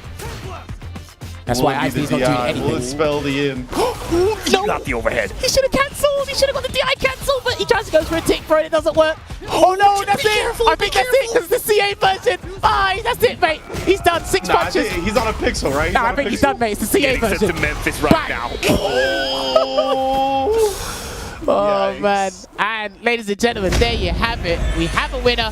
It's Flawless Deku. He's stealing all your MR. I don't know how much it is. I can't do the calculation at the top of my head. But Luke is still a solid character. Fantastic jumping. He made DI back on your watches, mate. He said, guess what? It's still here and it's here to stay. But yes, phenomenal gameplay. We got to give congratulations to him when we do that as well. Let me see GG's in the chat.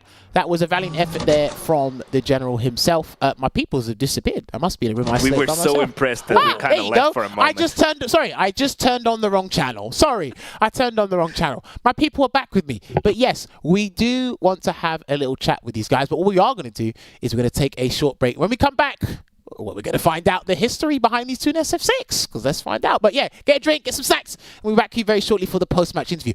Stick around. I think you want to hear what they have to say. He was obsessed, you see, with finding an appropriate vessel for this power. Fight with all your heart! We are supporting Capcom Cup 10 with a total prize pool of over $2 million. It's showtime, baby! Luana takes it over Idol! Alright, you ready? You don't want to miss it! Let him go! Look at the damage! Look at that damage! Now's not the time for jokes. Your two-time Capcom Cup champion! It's Mena RD!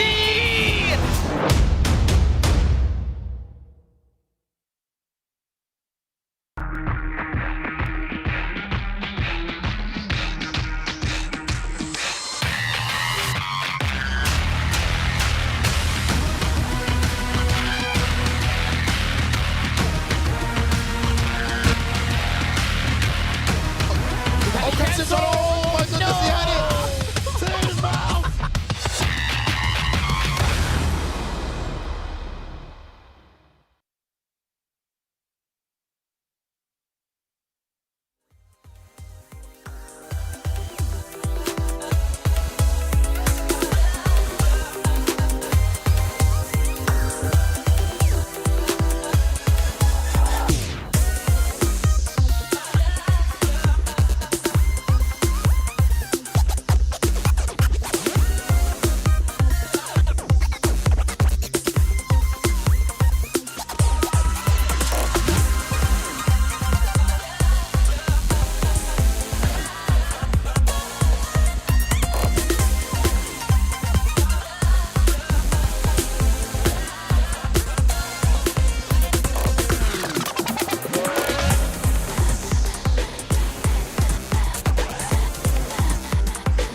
All right, everyone, and welcome back to tonight's episode of Sets Here featuring ISTD and Flawless Deku. If you are just joining us, unfortunately, the set is now concluded. If you want to watch the games themselves, then head on over to Capcom Fighters on YouTube or rewind the archives here on the Twitch channel, and you can go and watch the action yourself. Do not worry, this is a talk show partly involved with games as well. So if you're here, just wait for the archives to be done, watch your games, and then go about the rest of your day. Thank you very much. But I should have both our contestants back in the chat with us. Have we got ISTD and Flawless here? Have you got both here? Yo. All right, there's one. Yo, I'm here. All right, cool, sweet, perfect, thank you. Right, so Flawless, congratulations on that, on winning that there. We noticed a couple of things you were doing in the set that were actually pretty damn good, I've got to say. But kind of walk us through your strategy against Guile as Luke. Is it kind of a strategy that's universal for Luke, or is this specifically for Guile? I'd say it's for Guile. I think any strategy for every character, like no matter who it is, you have to have a specific strategy for Guile. Just the way the character kind of functions. But yeah, it generally is just like walk forwards, then block, and then try to perfect parry the booms, and then if you can like option set jump, and then yeah, drive impact when they do really obvious booms or like medium kicks and stuff, and then you hit those. Yeah, that's the gist of it. Obviously, there's like punishing like crouch medium kick, that kind of thing. When like you press buttons, kind of generally just or EX Fireball as well with Luke's really good versus Sonic Boom. If you do it as well. So yeah, that's kind of the gist of it. Okay. One thing I also noticed as well, or I should say all of us noticed, was your jump hard punch usage against Guile. It seems to be... you have to use that a lot. Yeah. Okay, yeah, just walk us through that. Is that to just specifically beat Crouch Fierce, or you got to do it at a tight angle? Like, what is it? Why do you abuse it so much? So if they're standing, then yeah, they have to Crouch Fierce really early. Like, yeah, if they're looking for anything else, then it's almost like a free jump in if they're standing. Obviously, if they're crouching, then the times where I got flash kick just because I'm trying to read a boom, jump, flash happens versus Guile, and then got the one time you get the jump though, you get like 40% whatever. If you got super, you can get more. So it's like risk rewards kind of in your favor. Like character just forces you to jump in general, so it's kind of just making that work. Oh no! Do you know what? That's actually a very good way of looking at it. If Guile forces you to jump and you have a potent jump in, it's kind of his loss if he's not ready for it. While you're standing, he has to be like he has to crouch fierce like really early, otherwise he wins. Yeah. Or like all trade, and even then that's not that terrible. Okay, no, that's pretty interesting. Now just switching over to ISTD, I just want to know your philosophy on the Luke matchup in general. Is it difficult? Is it even? Is it in Guile's favor? Talk to me. It's easy. It's one of my easiest matchups. But Flawless plays. Look, no disrespect. Good games. Flawless is playing on Wi-Fi. It's lagging. We was playing. It wasn't bruv, it was a LAN connection, bro. What are you talking about? I don't want to argue. Let me talk first, right? I don't want to. Look, well played, right? I had fun tonight, either way, right? But listen, look, we're playing a game, and then you found, look, it's lagging, right? And you're walking forward and spamming drive impact. Every game you won, you won with a drive impact, right? Literally. I'm just saying, you're playing on Wi-Fi, it was lagging. It's not Wi-Fi. I couldn't really play my game. Hang on. Can I ask a legitimate... You just kept jumping in being a bum. Literally. Good game, bro. But like, go back and watch it. Hang on. Can I ask a legitimate question here? Well, I like that you ended it with that. Is drive... Anyone can see that. Wait. Can I just say something once before? It's not on Wi-Fi. It's a connected LAN game, so you can't. Bro, you can see the. No, yeah, but like. Go back and did anyone see the lag spikes? Look, in this situation, I don't argue about it, but you beat me by doing drive impacts constantly. You better say you beat me by doing drive impacts constantly. I'm just saying there was no Wi-Fi symbol. Right. You just closed the game down. I couldn't even play the game. I was too scared to do it. Am I allowed to? Can I ask my question? Okay. I wanted to ask ISTD, is drive impact at all a legitimate strategy against Guile in general? Not under these... no, I just wasn't reacting to it tonight. It's a bit hard when it's like lagging like that. No. My question is... My question is DI, can you use DI against Guile in general? Is that not on the cards? No, it was kind of making me scared. It was just walking towards me. It was like, oh, when's he going to DI next? He'd do it randomly. He's not doing it on a guess. He's doing it randomly.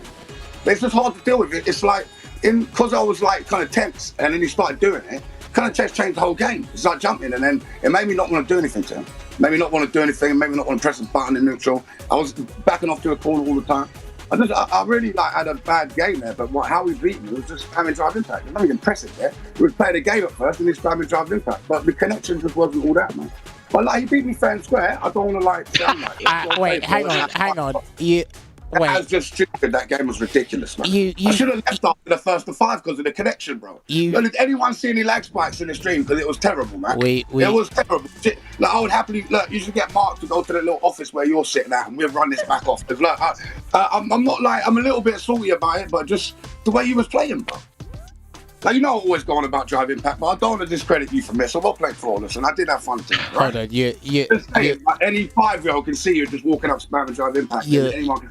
You're spinning me with these contradictions. You know what I mean? All right, well played. GG's. No, right. Can I wanted to ask you as well, specifically about, because I actually think you're one of the better players in Burnout.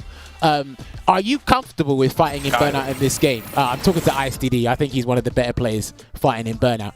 Are you comfortable fighting in Burnout? Or is it something you really try to avoid?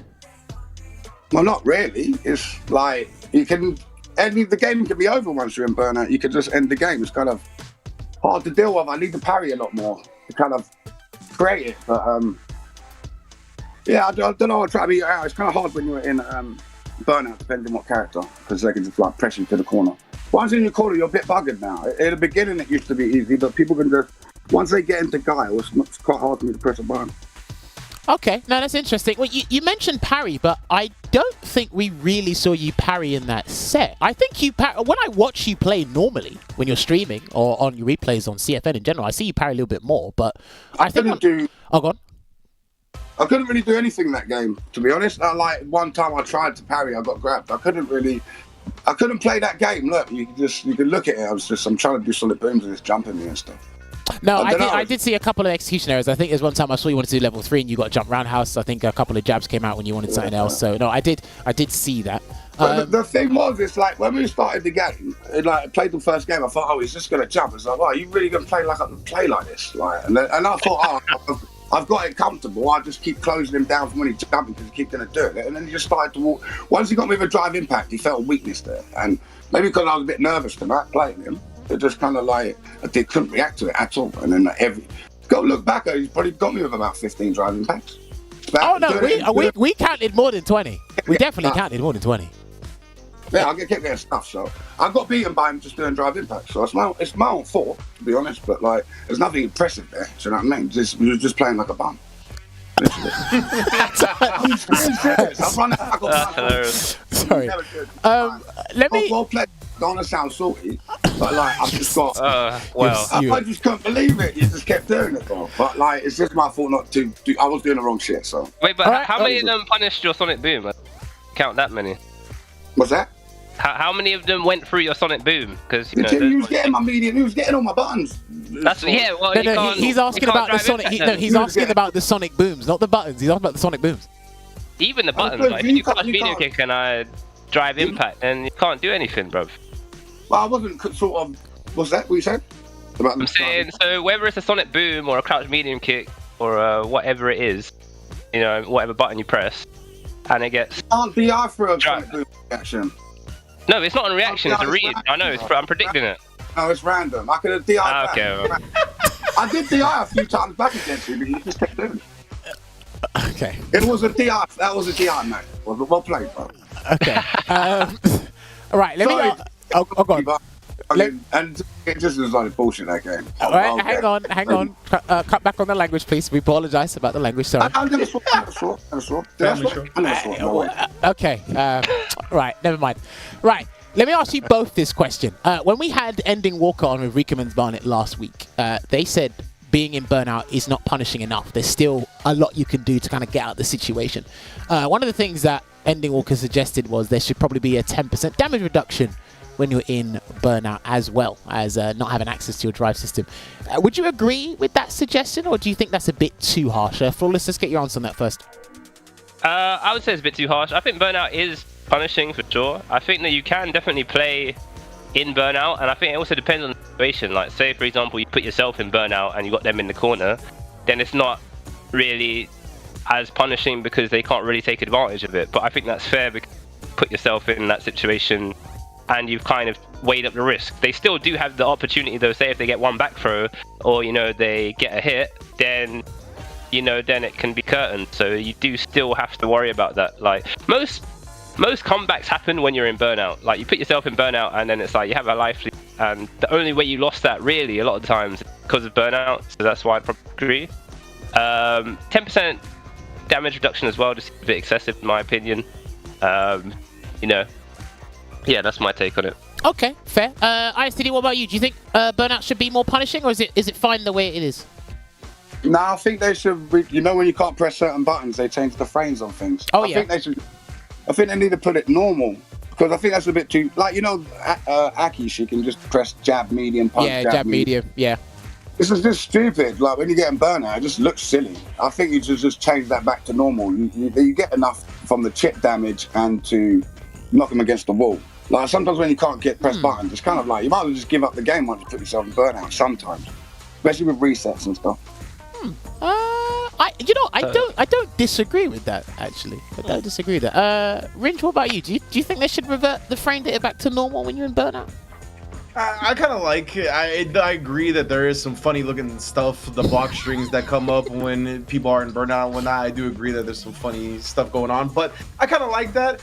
And in general, I really like the way burnout currently is. I don't think the 10% damage reduction thing, like, to me, it doesn't change the way people play in burnout or against burnout, so I don't really care about that much. To me, I've always been a fan of burnout because it hinders the person in burnout, but it does make the person that's attacking a bit more predictable, right? Because they're trying to take advantage of the things that are better in burnout, whether it be the DIs, whether it be those certain block strings that have stupid plus frames. So I've always been a fan because if you make the hard read, which is a little bit easier to make because they're trying to take advantage of the burnout state, I mean, there's a give and take on both sides because of that. No, actually, no, that's a good call, actually. Interesting opinion there from Rynge. Olvaha, what about you? Do you think there should be something different about it, or are you kind of fine with the way it is? I mean, first of all, great points for Rynge that he brought up. I agree, damage reduction in itself doesn't really change anything about the play style. Personally, I do like where it is, where there's like inherent risks, but also, especially with certain characters, they can still function pretty damn well, especially characters like Guile and Luke, for example. So I think it's pretty good where it is. I wouldn't like personally change really anything. I wouldn't at least make it like more punishable. Okay, not interesting. Right, the next question I wanted to ask was back to Flawless. You utilized level 1 a fair bit against Guile to punish him. How much of a threat is level 1, just in the grand scheme of things? Is it like kind of scary in a 1st to 3 as opposed to 1st to 10? Because you were landing it a fair bit in a 1st to 10 extended set. But I don't know how valuable that level 1 is in general, because it looks like you're just punishing, not necessarily looking to get the round. You're just like, alright, I'll punish you to kind of deter you from doing that. So how much of a threat is level 1 in this matchup? In this matchup, it's really good. It's just, obviously it's hard to react to Sonic Boom just in general because obviously recovery is so good. And obviously if he throws the EX, then usually, you know, it'll hit you before the level 1 comes out.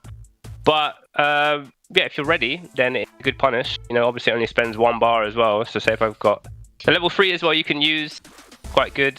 Like, I think that's one of the equalizers in this matchup. I think if he didn't have a level 1, level 3, then it would be really, really tough for Luke. But yeah, there's kind of, yeah, it evens the playing field. Sure, I think level 1's really good. Okay, cool. And even, I don't think it matters whether it's a 1st to 3 or a 1st to 10 or whatever. It depends on the situation. Like, you know, some 1st to 3s you'll hit it 2 times, sometimes you won't hit it at all. I don't know, but it depends really. But it's just having it as an option is important, in my opinion. I like that answer. The reason I ask is because I'm so used to seeing like 1st to 2s and 1st to 3s. I don't really see like long-winded sets in this game. So you guys are actually showing us a lot more about the matchup and the characters in these extended sets to help us commentate first to 2s and first to 3s, see the extra options, because you guys have had more time to experiment with things instead of limiting yourselves to just, right, my drive rush conversion's here, here's my frame trap, here's my wall splat conversion, I'm a perfect parry. This is you're exploring the characters a little bit more as the set goes on, as opposed to just first to 2, let's get the job done, because the system kind of does it for you. Does that make sense? No, that's true. Yeah, I mean, you definitely have different strategies depending. Like, obviously, kind of first to 2, maybe you want to be a bit more bulldogish, where you're just like, look, I'm just trying to get an advantage. Whereas when it's a longer set, obviously you've got more time to adapt. Kind of, that's a very short sprint strategy, isn't it? So it's kind of like, it's not going to work in a longer set, for long. So, you kind of need to pick it up, don't you? But, yeah. True. Right, let me ask ISTD one more question before I hit you with, I think, 1 or 2 closing out questions, because we are running out of time. ISTD, if you could change one thing about Guile in this game, what would it be? Just one specific change, or is he fine the way he is right now? Nah, I'll say this. Like, I don't even want to say. Like, you see his upside down kick. Yeah. It's reactable. It's reactable. You can DI it on reaction. I shouldn't say it. You can DI it on reaction. The only person who does it to me is Mr. Crimson. I'm sure he doesn't do it random. You can DI it on reaction. I think you need to like just with Guile, like, I don't know. He's fine how he sort of is. I just think you should change the game. Like, take throw loops out, scale the DI, and I think it's fine how he is.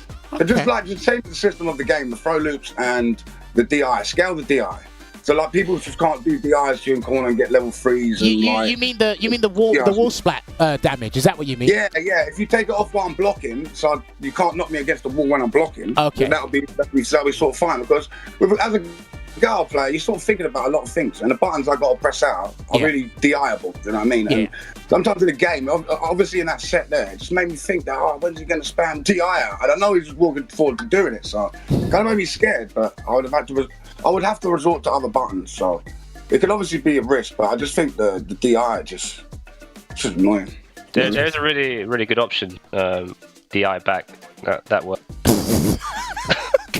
Yeah, but you can't DI back for a random DI. It's not like you're DIing to like react to. How much? And I can't film. You can't. How am I supposed to DI when I can't react back to it? He's messing with you. I know what you're saying. Yeah. But yeah. Well, you got me tonight, Reverend Flawless. So yeah, well done. All right. Right. Let me ask you this last question here. We'll start with Flawless first. If there was an exhibition you wanted to see on the show, 2 players that you'd want to see, who would they be? It's a bit of a vague question. If you could think of 2 players, who would you want to see on the show? No, it's hard to say that, man. There's so many good. I'm just thinking of players in the UK, but there's so many good players. I mean, even in the UK, it's who I don't want to see. I don't know. I think Broski's wicked. I would love to watch him. Problem, obviously, Hurricane. There's Joker jokes. Like, there's a lot of good players I'd like to see. Player set. I can't pick one in particular who I like to go up against the other. It's just, I don't know, off the top of my head, I don't know, it's a bit too hard. There's just certain players I enjoy watching, and if you picked any of those, then I would love to watch. All right, we'll see what we can do. ISTD, what about you? If you could have a set, your dream set that shows up on the show, who would you want to watch in the first Daigo. Daigo would be good. I mean, we've got to speak to his manager first, but that might be jumping a bit of flaming hoops. But I can't make any promises. We'll see what we can do. But yeah, ISTD, who would you want to see on the show in the first to 10 if you had the choice? I don't know. Daigo and Hagishi, the Guile player from. Oh, Higuchi. Okay. Yeah, maybe them 2. Oh, no. Him versus Nemo. I'd like to see him play Nemo's JP. Okay. No, all right. That's not a bad shout. That's not. Yeah, it would definitely be a JP versus Guile. I definitely want to watch one of the. Yeah, definitely. I do take my time to watch their matchups, but I would definitely like to see the best JP versus one of the best Guiles. Oh, I respect that. I'll make note of it. We'll see what we can do. Oh, one last thing for the both of you. Are you both going to the EGX Arena in 2 weeks' time? Is that 2 weeks' time? Yes. I'll be there. Perfect. 100%. You guys can have a run back over there. I think we should run a first to 10 back there. There you go. There you go. Perfect. Hey, it'll be offline as well. No excuses. There you go. Yeah, no excuses. We can film it as well. I feel really stupid tonight. But look, I just want to say, sorry to be salty, and actually, well done, and congratulations on your win, bro. All right? Perfect. There you go. These guys can do it offline at the EJX Arena. All right, gentlemen. We are just about out of time here. Can we put their socials so people know where to follow them, please? These two lovely gentlemen. They produce content, of course. ICD, you can follow him on his Twitter at ImStillDaDaddy there.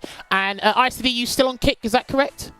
Oh, yeah. Thanks for promoting it on there. That's nice of you. Oh, cheers. Do you just type in ICD? Oh, sorry, ImStillDaDaddy on Kick, or is there anything else you need to put on there? Just put Kick. It's on my Twitter page. It's on the front of the Twitter page. All right, perfect. So if you guys follow him on Twitter, then you can go directly to his stream there. Do you still stream on YouTube as well, or is it strictly Kick? Yeah, I still do YouTube. I've got a tournament tomorrow. I'm doing tournaments and doing Mortal Kombat as well. So we're doing tournaments during the week. Ooh, okay. Nice. All right, back to the multi-game player ICDs. Back like 7-8 years ago. I don't want to talk about on the Street Fighter thing, but we're doing some like league over there, and I'm like up the top of it. I've got 4 games. Ooh, look at you. 4 wins so far, 100% measure. So I'm not doing too good on it, but it's good to have a little breather from the DI standard. All right. All right. Flawless Deku, what about you? Is this are you back streaming? Are you still making content, or are we just solely are we fixated on just competing in Street Fighter 6 right now? Yeah, I'm still streaming a bit recently. I took a bit of a break. I just had some work, and then I'm also trying to concentrate on competing as well. So it's kind of tough to balance. But yeah, I'm releasing videos still. If you want to check me out on YouTube. And then different clips. So recently I've been playing a lot of Aki on my stream. So yeah, got her to master, and we're kind of messing around with her at the moment. But yeah, more to come in the future for sure. Perfect. Yes, make sure you follow these gentlemen on their socials. Heck, you may be able to find if they have the run back at EJX Arena in 2 weeks' time as well. Just make sure you keep an eye out for that one. All right, gentlemen, it was a pleasure talking to you both. When you are ready, you can leave the Discord call and enjoy the rest of your night. Thanks for having us, man. It was a lot of fun. We will talk to you guys. If I come on to the show again, we get Jimmy's because everyone wants to watch that. We will. We've been trying to get Jimmy, but we need to give Jimmy a little bit of time. Obviously, he's got a second kid, so he needs to be a family man overall right now. I take care of my child as opposed to throwing fireballs, but when he's ready, he'll let us know. All right, gentlemen, when you're ready, you can leave. Take care. Thank you. All right. No, that was brilliant, I gotta say. That was amazing. He wears his heart on his sleeve. Well, both of them do, actually. I kind of love that. Yeah, it was great. It was great. I'm so happy for tonight. No, and you know what? Becky wasn't here to join us. That's a pity. But I mean, been a great time. Of course it has. Rynge, did you enjoy tonight? Yeah, absolutely, man. It was a great set. Love the banter between them afterwards. It was, it was good times overall. And like you said, like they both wear their heart on their sleeves. I'm a wear my heart on my sleeve type of guy. So whenever I see people like that, willing to put it all out there for everybody to watch, to ridicule, to praise, whatever it may be, I have admiration for that. So definitely big ups to both of them. No, definitely respect as well. But yeah, you will see them at the EJX Arena later. So I think outside of that, we do have a couple of closing things to do. Right. Explain yourselves. What is this? I've only seen this now. What is this? Spooky season. Well, is this a Halloween special or something? Yeah, spooky season buff, brother. Oh, is this just is this an Avatar thing? Is this someone's DLC costume? What is this? Avatar. It is it's an Avatar season thing. pass. Oh, okay. Oh, Blanky-chan. Sick. Finally, a worthy challenger for the Turtles costume. I forgot to ask the guys about modern controls now that I look at it. I forgot to ask about modern controls. Okay. This looks pretty cool. Yeah. I do hope at one point we can actually set up an Avatar battle on the show. That'd be pretty funny. Wait for that. I'm hoping we can do something down the line. I've got it noted down in the cards, but if we can do something like that in the future, hopefully you guys will be down to watch that here. So yeah, apparently Spooky Party premium rewards. They're all here. There's the Avatar gear, the photo frame, spooky season, the stickers as well. Again, this is my personal opinion. I think Capcom are missing the trick. I think all the stickers they release in the game, they should be Twitch emotes. I think everyone will subscribe and they'll pay for them. It looks like that's someone's getting intoxicated or poisoned by. Yeah, there's the custom avatar like emotes or like special moves you can do in the lobby. The poses. They Okay. had some poses. Do you know what? It was amazing, right? How everyone was in, they were in the Battle Hub in the beta days and in the early days of Street Fighter 6, and then everyone just migrated over to Fighting Grounds or custom rooms. Because I remember someone said it's a desolate wasteland here in the Battle Hub. I said, no, everyone's on the game. They're just in their own private rooms. Because it used to be packed out like an MMORPG. There you go. And of course, Aki is out now. She did come out on September the 27th. If you haven't got the deluxe edition or the premium pass, I urge you to get it, only because I want it to be easier for your lives when you turn on the game. It's a pleasant surprise. When you turn on the game, they're going to go, oh, look, new character here. You got the costumes as well. You got everything, and someone's dressed up as Fang. He's not coming back. Don't worry. Recreation, very nice. They're not. Fang's not coming back. I actually prefer the way Aki works. And like I said, the thing is for me, all it is Fang and Gil combined. It's Fang with retribution effect. That's what Jammerz. Aki is to me. What's up? Jammerz, did you see Fang's mustache though? Look at him. Now I have. Look at that. Look at this man. He is absolutely looking fabulous in this Glorious. game. What a glow up. You guys think it's a glow. I just think he's out there to take your money. What? He looks amazing. I don't know. Maybe I'm the odd one out here. I don't see what you three are seeing. It's crazy.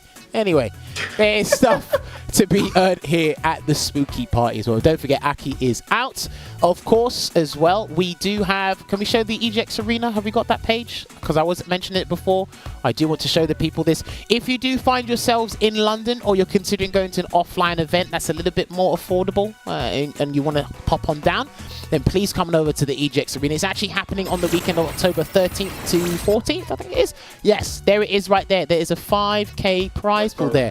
The General will be there, ISDD, Florida's Deck will be there. A lot of other household names in the UK will be there as well. It's actually part of a gaming convention, so if you buy your ticket, you won't just be entering the tournament, you will be part of a gaming convention as well. So please consider it. If you want to get your offline fix for Street Fighter 6, it is over there and available. And then, of course, the World Warriors are still happening. Yes, I was correct. Okay, so that means the French one is happening November 19th, and their online premiere is in December. Okay, so this is going to work. All right. So, UOS number 3, or the Ultimate Open Series for France World Warrior, that is concluded. The next one is going to be October the 29th. I actually think a premiere is happening on that same weekend for CPT. But that's the next one. This is for France only. They always get 100 plus players, so these guys are fantastic doing that. But their finals will be November 19th. So if you want to check out the French region, then please follow reversal.gg, or sorry, reversal.gg on Twitch. And then, of course, there's our own one with Bracket Reset. I think our next one is October 29th. Is that right? I don't know if we've got it. Really? I don't know if we've got it in the back. I can't. It's October 27th. Okay. All right. I don't know why I was tripping. Anyway, it is October 27th that the UK and Ireland number 4 will be happening. Will Ending Walker get the 4th tournament victory, or will someone else take the cake over there? I'm not sure if the signups are available now, or they will announce the signups there. It's a collaboration between Team King Aggie as well as Visual Platform, but the stream will be on Reversal GG's channel there. Lots of World Warrior stuff to be keeping up with around the world here as well. I think there was, just to remind you guys, yes, just a reminder, there's CPT action. We're coming to the thick and thin of things. There's a lot of stuff on the line here, and it's going to be an offline premiere. There's 3 offline premieres in total. We've already had the first one at Evolution 2023, and now the next one will be at Gamescom Asia. If you are in the Asian region or you're considering going to an event, please, I heard Singapore Airport is one of the best airports in the world, and I heard their food or their hospitality is some of the best in the world is there. So you want to head on over there, sign up with Start GG, and find the respective stuff, as well as if you do sign up, you do get a free t-shirt there. There's a Ryu one. I'm not fond of that. I kind of said that on camera out loud before, so I'm just going to stick to my guns and die on this hill. I'm not really fond of that t-shirt. I like them both, That's honestly. Me. However, there is the CPT France that's going to be happening a couple of weeks later. So if you want to sign up for that and you're in Europe, please do so. The CPT offline in France has 2 venues. The first couple of days, or first 1 or 2 days, will be in the one called eSpots. That sounds like a gaming bar I've never heard of, which it probably is. And then the finals will be at Paris Games Week on this Sunday. If you want to get more information on that, or sign up, startgg/CPT 2023 FR there. And of course, if you do sign up to this one, then you get a free t-shirt here. I like this one, not because it's Manon, Not this one. I don't play the character anymore. I don't play the character anymore. I try to, but I haven't got a character yet, so I'm just playing the game as it is, to be honest with you. Yeah, just same, honestly. Suffering out here. No main. Yeah. No main club. Hey, listen, hopefully it won't be too long. I just hope I don't end up like playing Ed and say, yeah, Ed will do it. I just don't. I despise that guy honestly, for a long time. I'm putting all my bucks in Akuma. We can all be Akuma players. Yeah. I think that's a fair thing. Just Misatsu. Jammerz is fighting his true nature as a JP player, and I appreciate you fighting that. Do you know what? Veggie said the same thing week 2. He said, you should just play JP. And I've actually been shown I've been learning JP as well. I've been playing him, but it's more so I need to know what he's doing. Not so much as, I want to play. Oh, fair. That's it, really. But no, you're not wrong, Rynge. You're not wrong. But no, honestly, Rynge, appreciate that, because I know this was kind of last minute for you, because I know you had to do the World Warrior shift. I don't know what your weekend was like, but then you come and join us here on the Mondays. Also, thank you very much for taking time out of your day. One of the best commentators, one of the best in the business to do that with him. Olvaha as well, pleasure. Now, an announcement before I give these guys their closing words. We are not on next week. That is for certain. We are not on next week because myself and the rest of the team actually have some stuff to take care of on the Monday. So we may be back on the Monday after. So 2 weeks' time, we may be back on the airways. If not, we'll let you know regardless. But next week, there is no show, but I'm hoping we can get something sorted for you guys regardless. Now, of course, Rynge, you first. Any last words before we let you go? Great time on the sets as per usual. Like I said at the top of the show, I always like watching a first to 10, some type of longer FGC set, especially between two high-level players. Always a lovely time commentating with Jammerz and Olvaha as well. And big ups to the production crew matching my TV with my hoodie. That's all I got to say. Fire. Do you know what? If he didn't sort that out, I wouldn't have noticed. Like, legit would have noticed. Happy accidents. Well done. We take those, baby. Olvaha, what about you? Any last words? I mean, it's just, in general, it's great to be back with the show. Obviously, we did have a longer break, but like these 2 episodes have been fantastic so far. Just absolute top guests and top banters. Always a good time with you both, and Veggie, of course. Shout outs to Veggie. But hopefully we'll be in Hollywood. Yeah, exactly. But obviously we'll be back shortly, but in the meanwhile, play Street Fighter and just have a good time and take care of yourself. Sweet. All right, you heard it there. Take care of yourselves. We'll see you back when we can. Catch the archives on twitch.tv/CapcomFires or subscribe to the YouTube channel. Everything will be uploaded there. But when we come back on the airways, you'll know when our next fight card is announced. All the games, all the banter, and apparently all the drive impacts. We'll see you next time. Take care.